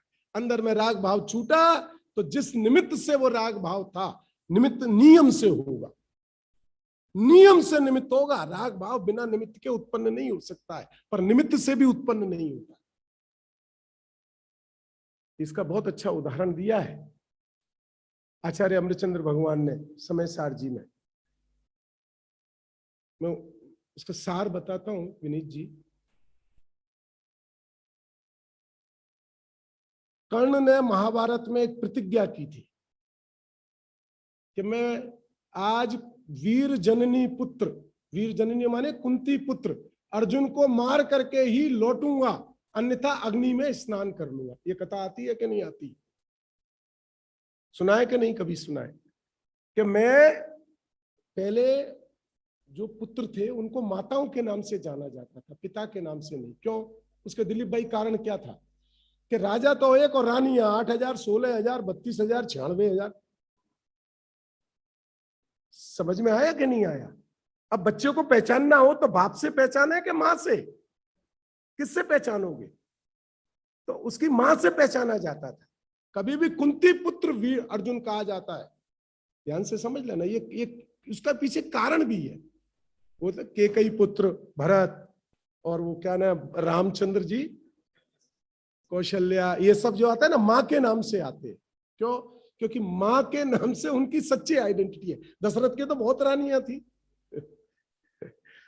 ख्याल में आई कि नहीं? तो वो ये आता है कि मैं वीर जननी पुत्र अर्जुन को मार करके ही लौटूंगा, अगर नहीं मार पाया संध्या तक तो अग्नि में स्नान करूंगा। अब आचार्य अमृतचंद्र देव ने उदाहरण दिया ये कि भाई ये भाव तो मैंने पैदा किया ना डोडल जी, कि मैं वीर जननी पुत्र को मार करके ही लौटूंगा वरना नहीं। तो भाव तो मेरा है ना, तो मैं चाहे जैसा पैदा कर सकता हूं, क्योंकि तो मुझे ही पैदा करना है ना भाव। तो वो कहते हैं कि किसी को यह भाव नहीं आ सकता है कि मैं बंध्या पुत्र को मार के लौटूंगा। क्यों नहीं आ सकता है? क्योंकि बंध्या पुत्र का अस्तित्व नहीं होता है। ख्याल में आया कि नहीं आई बात? अब मैं ये कहूं कि मैं तो मेरा भाव है, मैं तो चाहे जाओ उत्पन्न कर लूं, अरे नहीं कर सकते। जो भाव उत्पन्न करना होगा उसके पीछे वो पदार्थ का होना अनिवार्य है। ख्याल में आया कि नहीं आया? उस वस्तु का होना अनिवार्य है। तो वीर जननी पुत्र को मारूं ये भाव तो उत्पन्न हो सकता है, पर बंध्या सुत को मारूं ये भाव उत्पन्न नहीं होगा, क्योंकि बंध्या सुत का अस्तित्व नहीं होता है। ख्याल में आ गई कि नहीं आई? तो ये बात समझ में आई। आप राग भाव का त्याग किया तो जिस निमित्त से राग भाव हुआ उस निमित्त का भी अपने आप त्याग हो जाता है। उसका वस्तु का विचार करने से। महेश भाई क्या कह रहे हैं? शरीर असुचि है कि नहीं? क्यों? शरीर विनाशिक है कि नहीं? वस्तु का विचार करने से कोई परद्रव्य तो बुरा भला है नहीं। सारी जिनवाणी 12 भावना ये शरीर को असुचि गाते गाते चली गई। और टोडरमल जी कहते हैं कि वस्तु का विचार करने से। क्यों डोडल जी समझ में आता है? क्या करे, बड़ी भारी मुश्किल है। पढ़ते पढ़ते पढ़ते पढ़ते नवद्वार बहे घिनकारी असी देह करे किम यारी, सब स्वार्थ के सगे है। सुनते सुनते किसी तरह से तो इनसे किनारा कर रहे थे, और यहाँ टोडरमल जी कह रहे हैं कि वस्तु का विचार करने से कोई परद्रव्य तो बुरा भला है नहीं। अब देखो फिर कहा निमित्त मात्र तो है। अभी जो निमित्त की चर्चा की ना, तब वो कहते हैं आगे कि निमित्त मात्र तो है। तो देखो कितना बढ़िया उदाहरण दिया। परद्रव्य कोई जबरन तो बिगाड़ता नहीं है। उत्तर दिया इसका, परद्रव्य तो कोई जबरन तो बिगाड़ता नहीं है। अपने भाव बिगड़े तब वह भी बाह्य निमित्त है, तथा इसके निमित्त बिना भी भाव बिगड़ते हैं, इसलिए नियम रूप से निमित्त भी नहीं है। अब दो चीज ध्यान से समझना। पहला शब्द क्या लिखा किरण भाई? पर द्रव्य कोई जबरन तो बिगाड़ता नहीं है। इसका क्या उदाहरण है? 5 पांडव मुनिराज, पांचों ध्यान में थे, पांचों के ऊपर उपसर्ग हुआ, 2 का ध्यान भंग हुआ, तो पर द्रव्य ने बिगाड़ा कि नहीं बिगाड़ा? 2 का ध्यान नहीं। उदाहरण समझ में आया? 1 सेकंड में इस उदाहरण से स्पष्ट हो जाएगा मुक्ति। पर द्रव्य कोई जबरन तो बिगाड़ता नहीं है, क्योंकि पांचों पांडव मुनिराजों पर एक साथ एक जैसा उपसर्ग हुआ।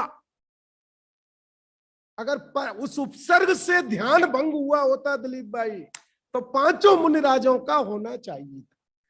नकुल और सहदेव मुनिराज का हुआ, अर्जुन, भीम और युधिष्ठिर मुनिराज तो वहीं से सिद्ध अवस्था की प्राप्ति कर गए। तो ये बात समझ में आई? पर द्रव्य तो जबरन बिगाड़ता नहीं है। अपने भाव बिगड़े, क्या हुआ?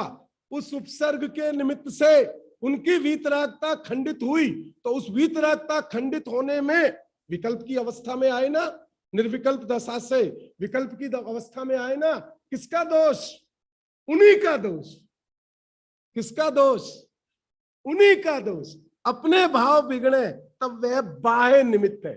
तब यह कहने में आता है कि नकुल और सहदेव को उपसर्ग के कारण ध्यान भंग हुआ और उसके पश्चात वो सर्वार सिद्धि में चले गए। अब जन्म पुनः मनुष्य भव का धारण करके सिद्ध अवस्था की 2 भव दूर हो गया ना, मोक्ष मार्ग, सिद्ध अवस्था 2 भव दूर हो गई। ये समझ में आ गया इस उदाहरण से? अब आगे, तथा इसके निमित्त बिना भी भाव बिगड़ते। निमित्त बिना भी भाव बिगड़ते हैं माने में अपन सोच सोच के भी कभी कभी बहुत परेशान होते हैं। ऐसा हो जाएगा तो, ऐसा हो जाएगा तो दुखी हो जाते हैं। क्यों विनीत? कोरोना काल में कितने दुखी हुए तुम? बोलो, अभी तुम ही अपनी गाथा सुना रहे थे, आत्मकथा सुना रहे थे, कितने दुखी हुए। अच्छा, वो दुखी होने के निमित्त थे तुम्हारे पास? थे नहीं। सोच सोच के दुखी हुए, ऐसा हुआ तो फिर बच्चों का क्या होगा, फिर इनका होना कुछ नहीं था, सब ऐसे के ऐसे ही रहने वाले थे। पंडित जी ने अभी सुनाया ना, तो साथ की साथ बता दूं टोडरमल जी के, उस समय दुखी हुए कि नहीं हुए? काय से दुखी हुए? वो जो कोरोना के कारण से दुखी नहीं हुए, वो जो कोरोना के काल में जो विकल्प चले, ऐसा होगा, ऐसा होगा, ऐसा होगा, ऐसा होगा, जबकि ऐसा एक भी निमित्त नहीं था। तो इसलिए यहां क्या लिखा? इसके निमित्त बिना भी भाव सिद्धेश जी समझ में आ रहे हैं ना? एक एक चीज को बहुत सरलता से समझते चलो तो ही बहुत आनंद आएगा। इसके निमित्त बिना भी भाव बिगड़ते हैं, इसलिए नियम रूप से निमित्त भी नहीं है। ख्याल में आ गई कि नहीं आ गई? लाठी जी ख्याल आ गई ना? अब आगे देखो, इस प्रकार पर द्रव्य का दोष देखना मिथ्या भाव है। अब क्या कह रहे हैं? किसके कारण से संसार में हूं गंगवाल जी? कर्मों के कारण से हूं। किसके कारण से संसार में हूं? 8 कर्मों के कारण से संसार में नहीं हूं, मोह के कारण से नहीं हूं। किसके कारण से संसार में हूं? दिलीप भाई किसके कारण से हूं? आप ही बता दो। बाकी सब तो चतुर हो गए, कोई बोल ही नहीं रहा। किसके कारण से? कर्मों के कारण से संसार में हूं। जैसे ही कहा कर्मों के कारण से संसार में हूं, तो तुमने कर्मों का दोष देखा। आचार्य देव यहां पंडित टोडरमल जी साहब क्या कह रहे हैं? पर द्रव्य का, पर इस प्रकार पर द्रव्य का तो दोष देखना मिथ्या भाव है। वही विपरीतता है, कर्म के कारण से नहीं है, अपने मोह अपने अज्ञान के कारण से है। कर्म तो निमित्त है उसमें। ख्याल में आई कि नहीं आई बात? भाई सब समझ में आ रही है ना बात? देखो, रागादि भाव ही बुरे हैं। क्या है बुरा? रागादि भाव। भगवान की भक्ति किस में जाएगी? वीतरागता में कि राग में? पंडित जी इतना ही बोलो, रागादि भाव बुरे हैं। इसका स्पष्टीकरण मत किया करो। इसका स्पष्टीकरण करते हो तो अच्छा नहीं लगता है। हम क्यों किरण भाई, रागादि भाव बुरे बोलो तो हम बिल्कुल उसके लिए तो जन्म से ही तैयार बैठे हैं सिर हिलाने को। पर जैसे ही आप कहते हो कि भगवान की भक्ति किस में आती है, वो नहीं स्वीकार होता है। क्यों भी नहीं?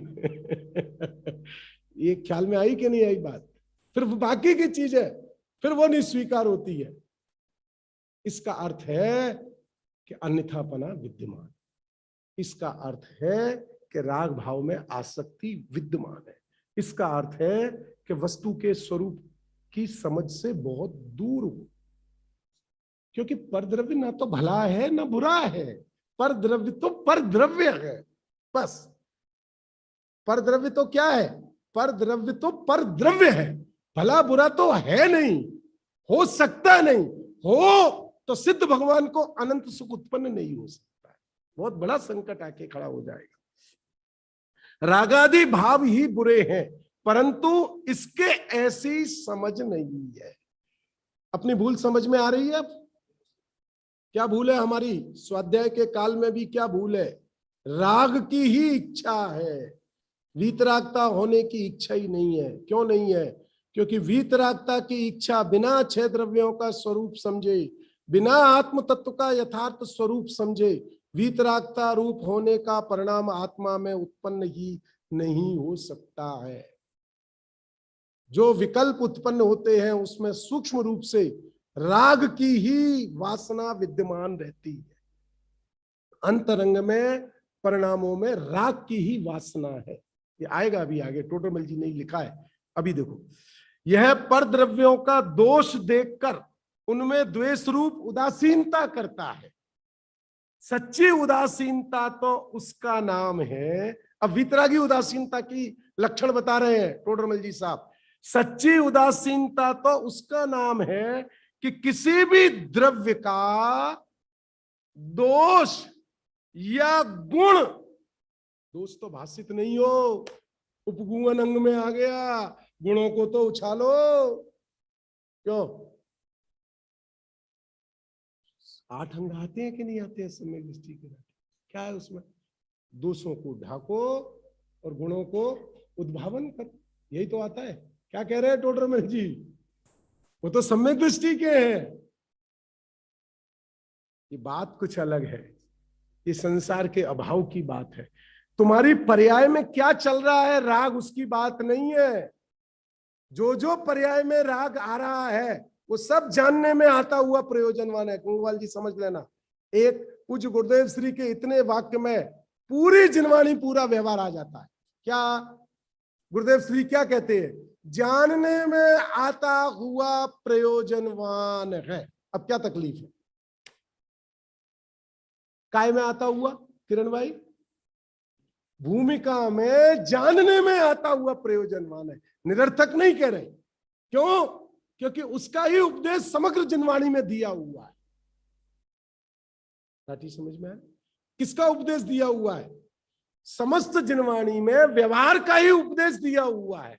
प्रथमान योग, करणान योग, चरणान योग, सब परद्रव्य की सापेक्षता से सारे कथन है। फिर इसका क्या होगा? सम्यक दृष्टि के 8 अंगों का क्या होगा दिलीप भाई? तो गुरुदेव श्री का एक वाक्य क्या?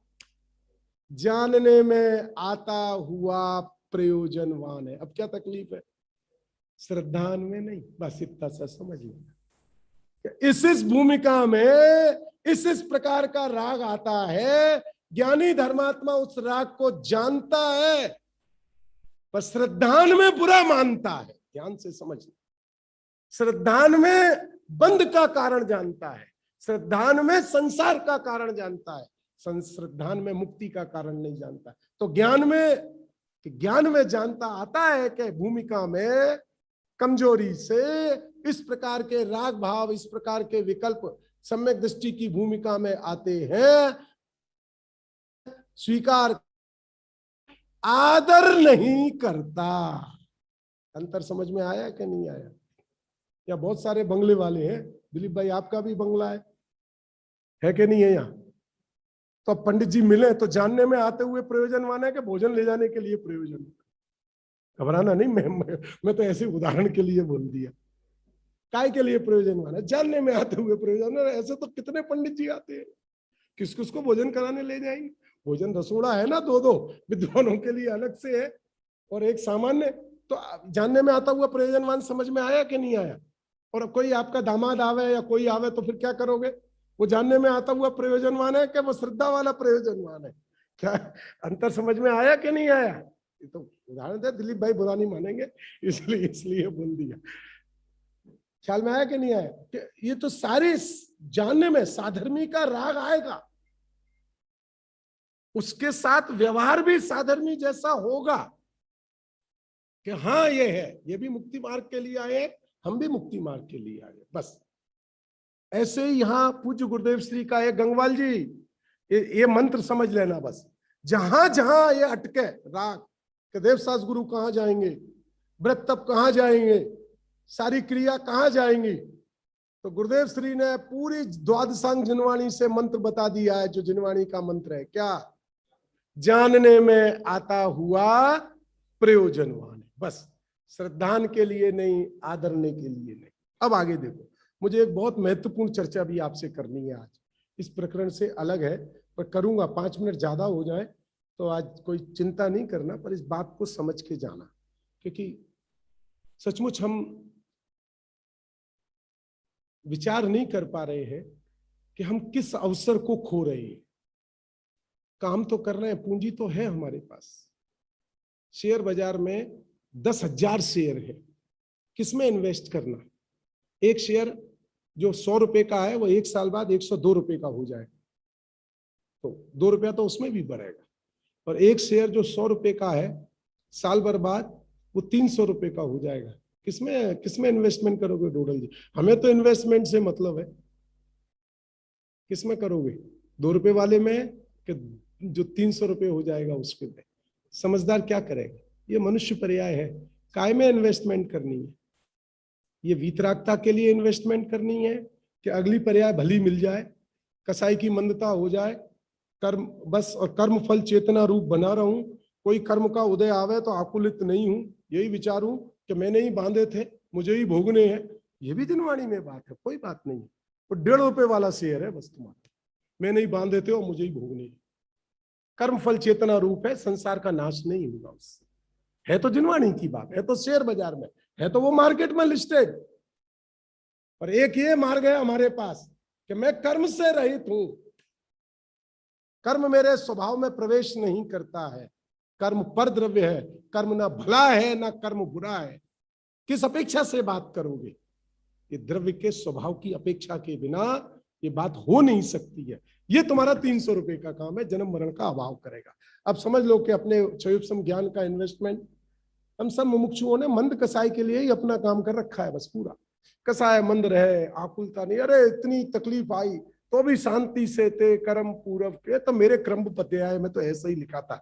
अरे इसका नाम क्रमबद्ध पर्याय नहीं है, तेरे क्रमबद्ध पर्याय में लिखा था। क्रमबद्ध पर्याय प्रत्येक द्रव्य की भिन्न भिन्न होती है, शरीर की भिन्न है, कर्म की भिन्न है और आत्मा की भिन्न है। तीनों की समुदाय रूप क्रमबद्ध पर्याय को कैसे अपना मानता है? समझ में आई कि नहीं आई बात? 3 द्रव्यों की एक क्रमबद्ध पर्याय होती है दिलीप भाई,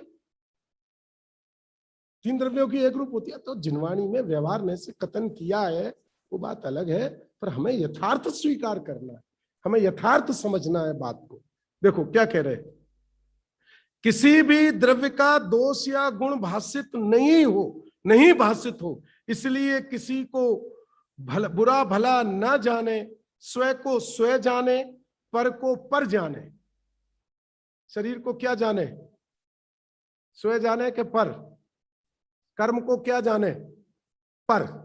तो बुरा के भला पर, शरीर बुरा के भला, असुचि विनाशी, छोड़ने योग्य, तिरस्कार करने योग्य, ऐसा जाने कि पर जाने? क्या जाने? पर जाने। बस बुरा भला नहीं, बुरा भला होते ही राग द्वेष उत्पन्न होगा। और पर जानना वो तो ज्ञान का स्वभाव है, स्वपर प्रकाशक तो ज्ञान का स्वभाव है। विनीत जी समझ में आई ना? पर जानना तो स्वभाव है, क्योंकि जो पर है उसको पर नहीं जानेगा तो क्या करेगा ज्ञान? पर बुरा भला जानना वो संसार है। ख्याल में आई कि नहीं बात? पर को पर जाने, पर से कुछ भी प्रयोजन मेरा नहीं है। कितना प्रयोजन है पर से? इस शरीर से मेरा कुछ भी प्रयोजन नहीं है, ऐसा मानकर साक्षी भूत रहे। साक्षीभूत समझ गए ना? जो है उसको जानता रहे, इसका नाम सहजता, इसका नाम उदासीनता। ये सहजता, ये उदासीनता वीकता का रूप है। सो ऐसी उदासीनता ज्ञानी के ही होती है, अज्ञानी के नहीं। अब अगला चैप्टर, उसके बाद एक और 5 मिनट का विषय है, वो आपको समझ के जाना। आज अपने द्रव्य को समझ के जाना है आज अपने को, इसलिए उसके बाद लूंगा। पर ये पैराग्राफ पूरा पढ़ लेता हूं। मुझे पता है 1 घंटे के बाद आप अमृत पिलाओ तो सबको अमृत जैसा लगता ही नहीं है।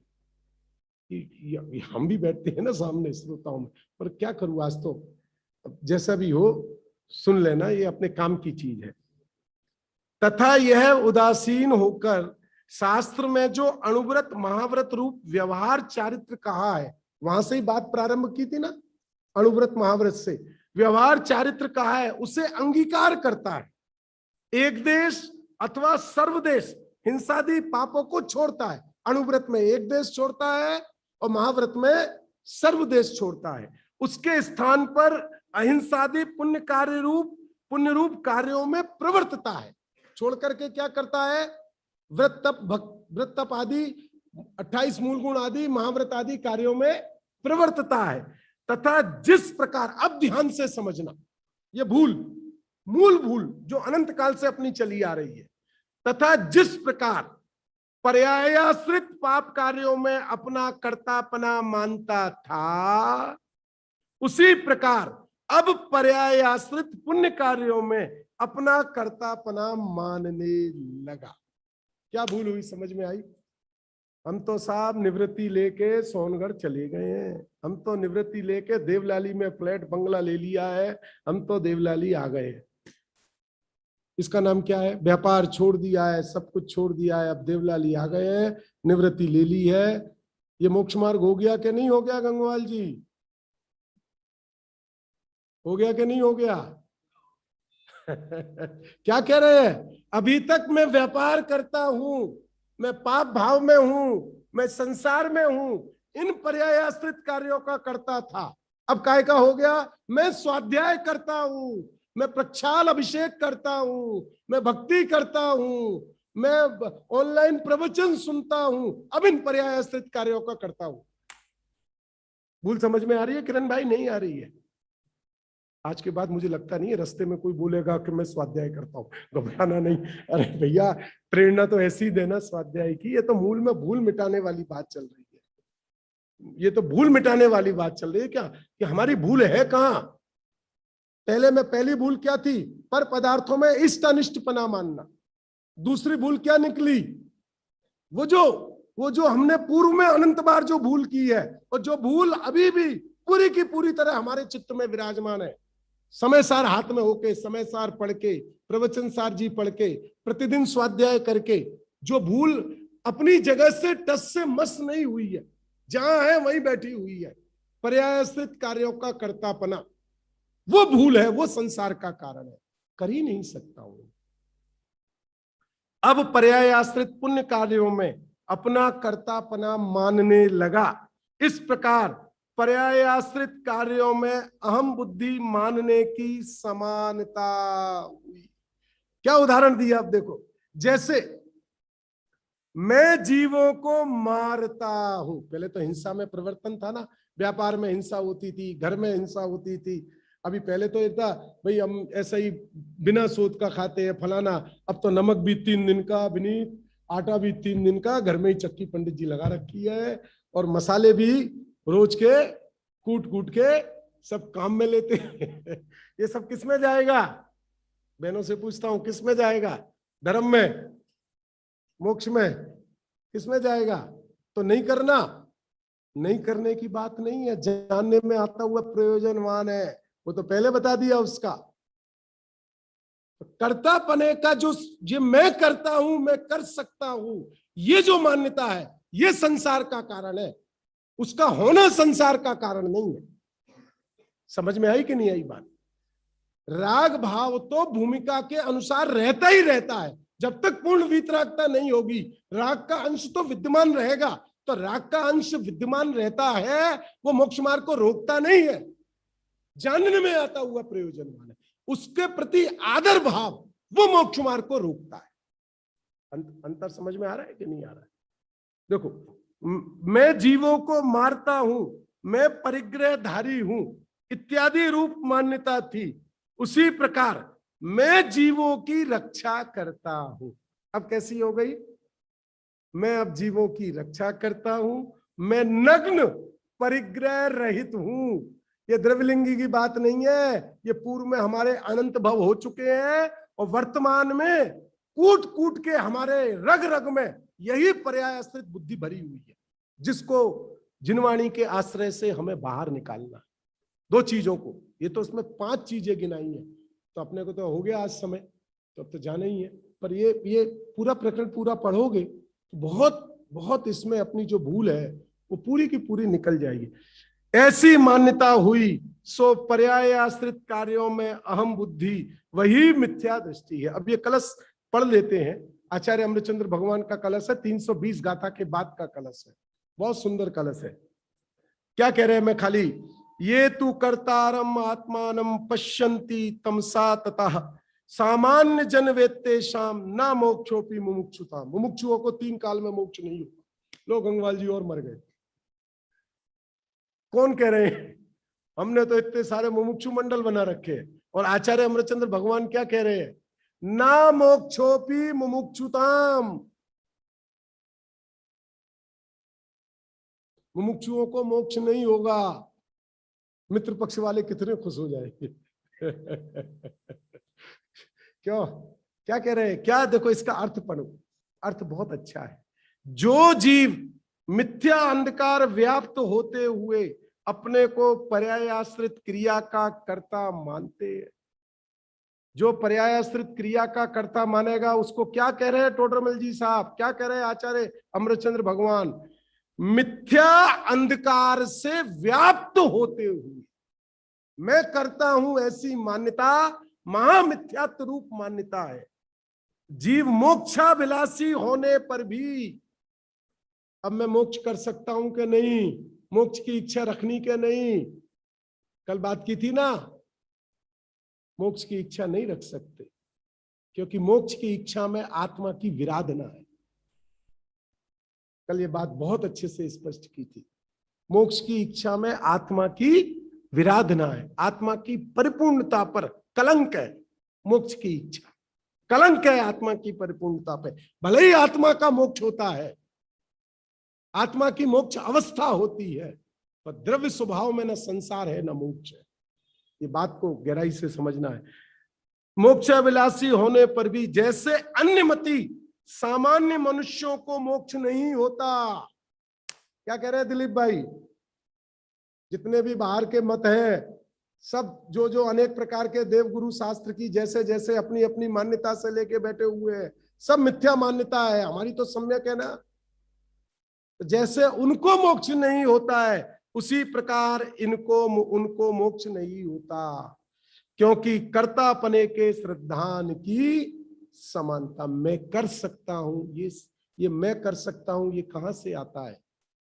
ये मैं कर सकता हूं, ये द्रव्य स्वभाव के अज्ञान से उत्पन्न होता है। ये 6 द्रव्यों के अज्ञान से, अपने आत्मा के अज्ञान से उत्पन्न होता है। हो गया इस समय मैं जो चर्चा करना चाहता था नहीं ले रहा हूं, फिर कभी मौका लगेगा। सुनने का है, सबकी इच्छा है, बहुत है तो अद्भुत, पर 10 मिनट लगेंगे, चलेगा?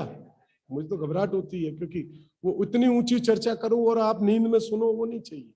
मतलब एक ऐसी बुद्धि से सुनो कि पंडित जी तो फंस गए, अब क्या करें, अब तो बोलेंगे, अब कोई निकल तो सकता नहीं है। ऐसी इच्छा।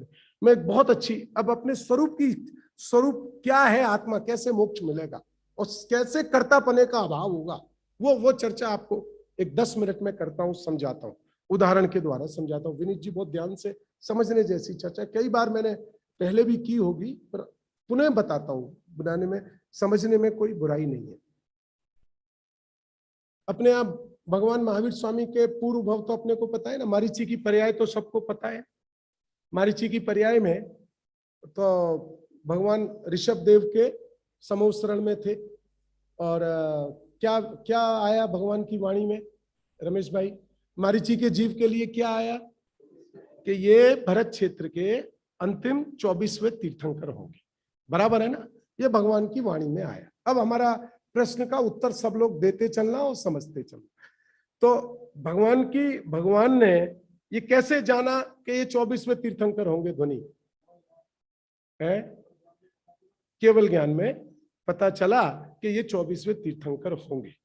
तो भगवान ने उनका नक्की किया था कि ये 24वें तीर्थंकर होंगे? नहीं। तो भगवान को ये कैसे पता चला कि ये 24वें तीर्थंकर होंगे?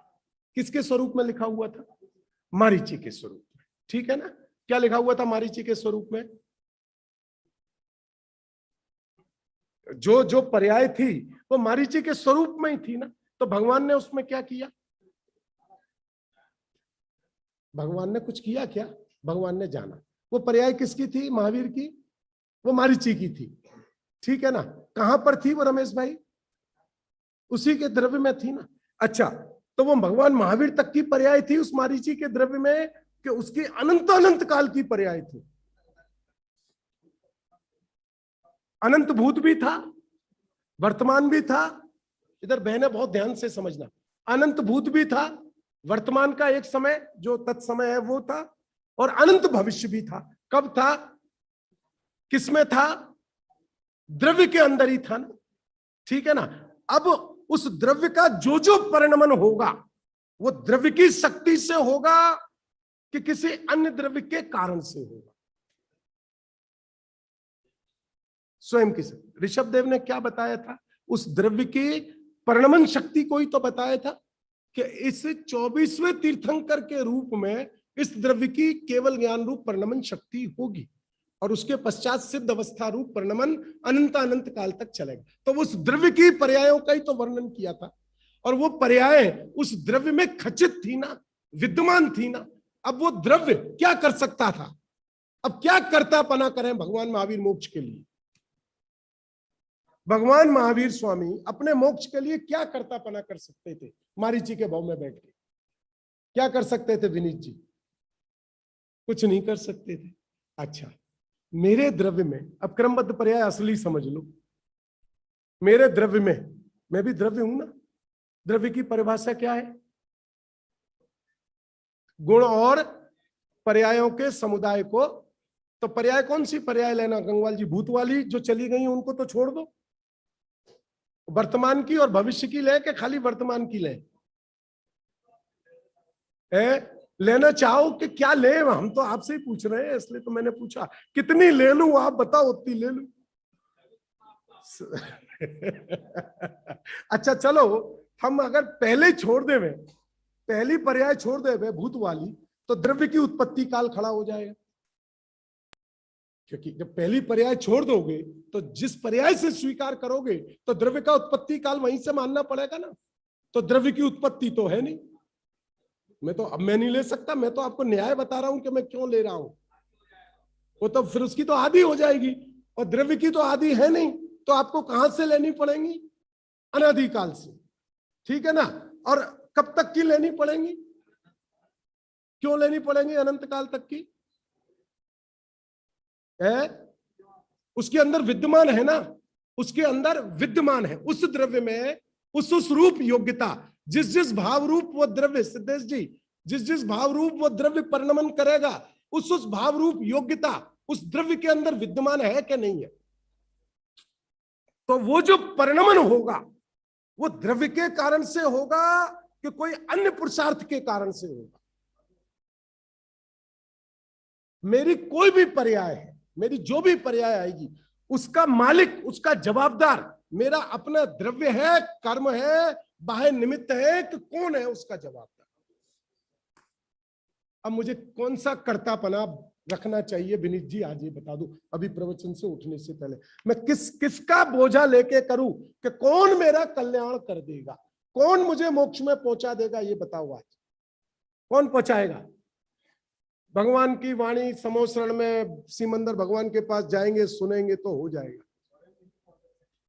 क्या है? अब न्याय समझना। द्रव्य नाम ही उसी का होता है। जब मैं अपने आप को द्रव्यपने स्वीकार करूंगा, इसका अर्थ है कि तीनों कालों की पर्यायों को अपने पने स्वीकार करूंगा। तीनों कालों के परिणमन को मुझे लेना पड़ेगा।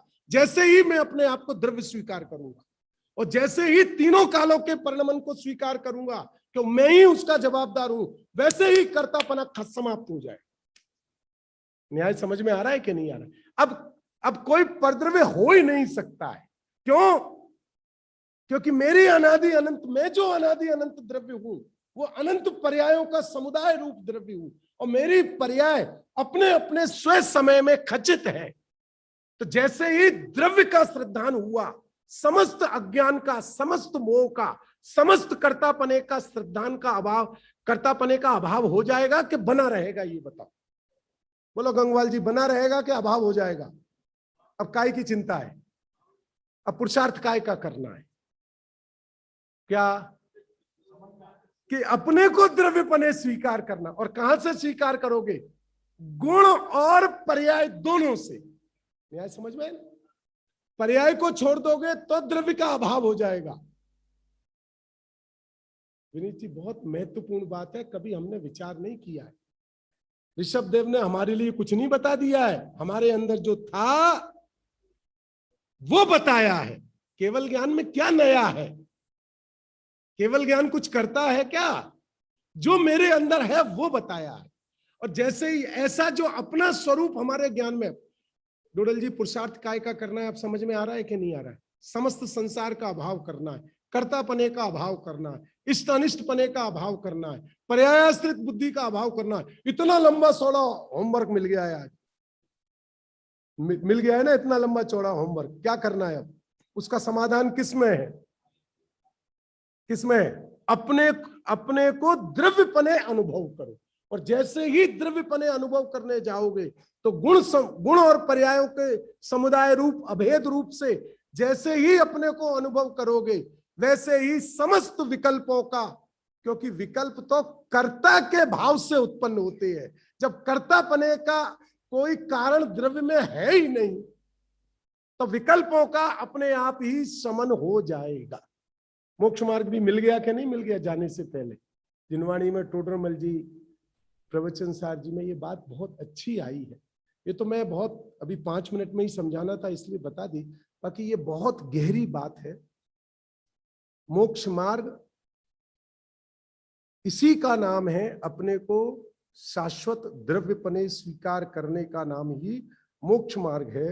जैसे ही अपने को द्रव्यपने स्वीकार करते हैं, वैसे ही समस्त अज्ञान भाव, समस्त कर्तापने के भाव का अभाव हो जाता है, अभाव करना नहीं पड़ता।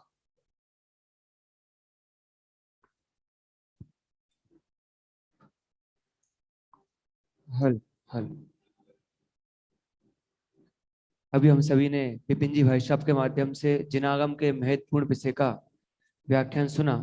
कल का प्रोग्राम इस प्रकार रहेगा: सुबह 6:45 से अभिषेक रहेगा, उसके पश्चात 8:30 से 9:30 बजे तक गुरुदेव श्री का समय सर पर सीडी प्रवचन रहेगा।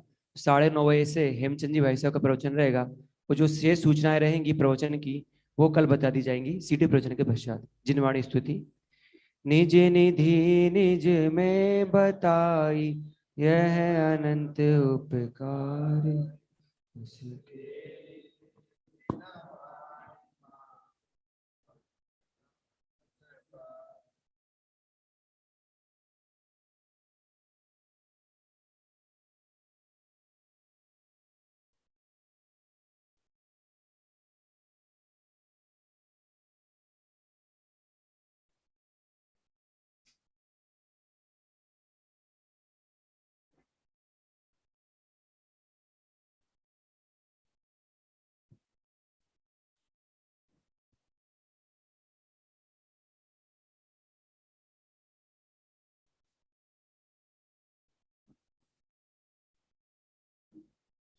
मेरे द्वाशम में जिनवाणी मात नो जय, सदगुरुदेव नो जय हो।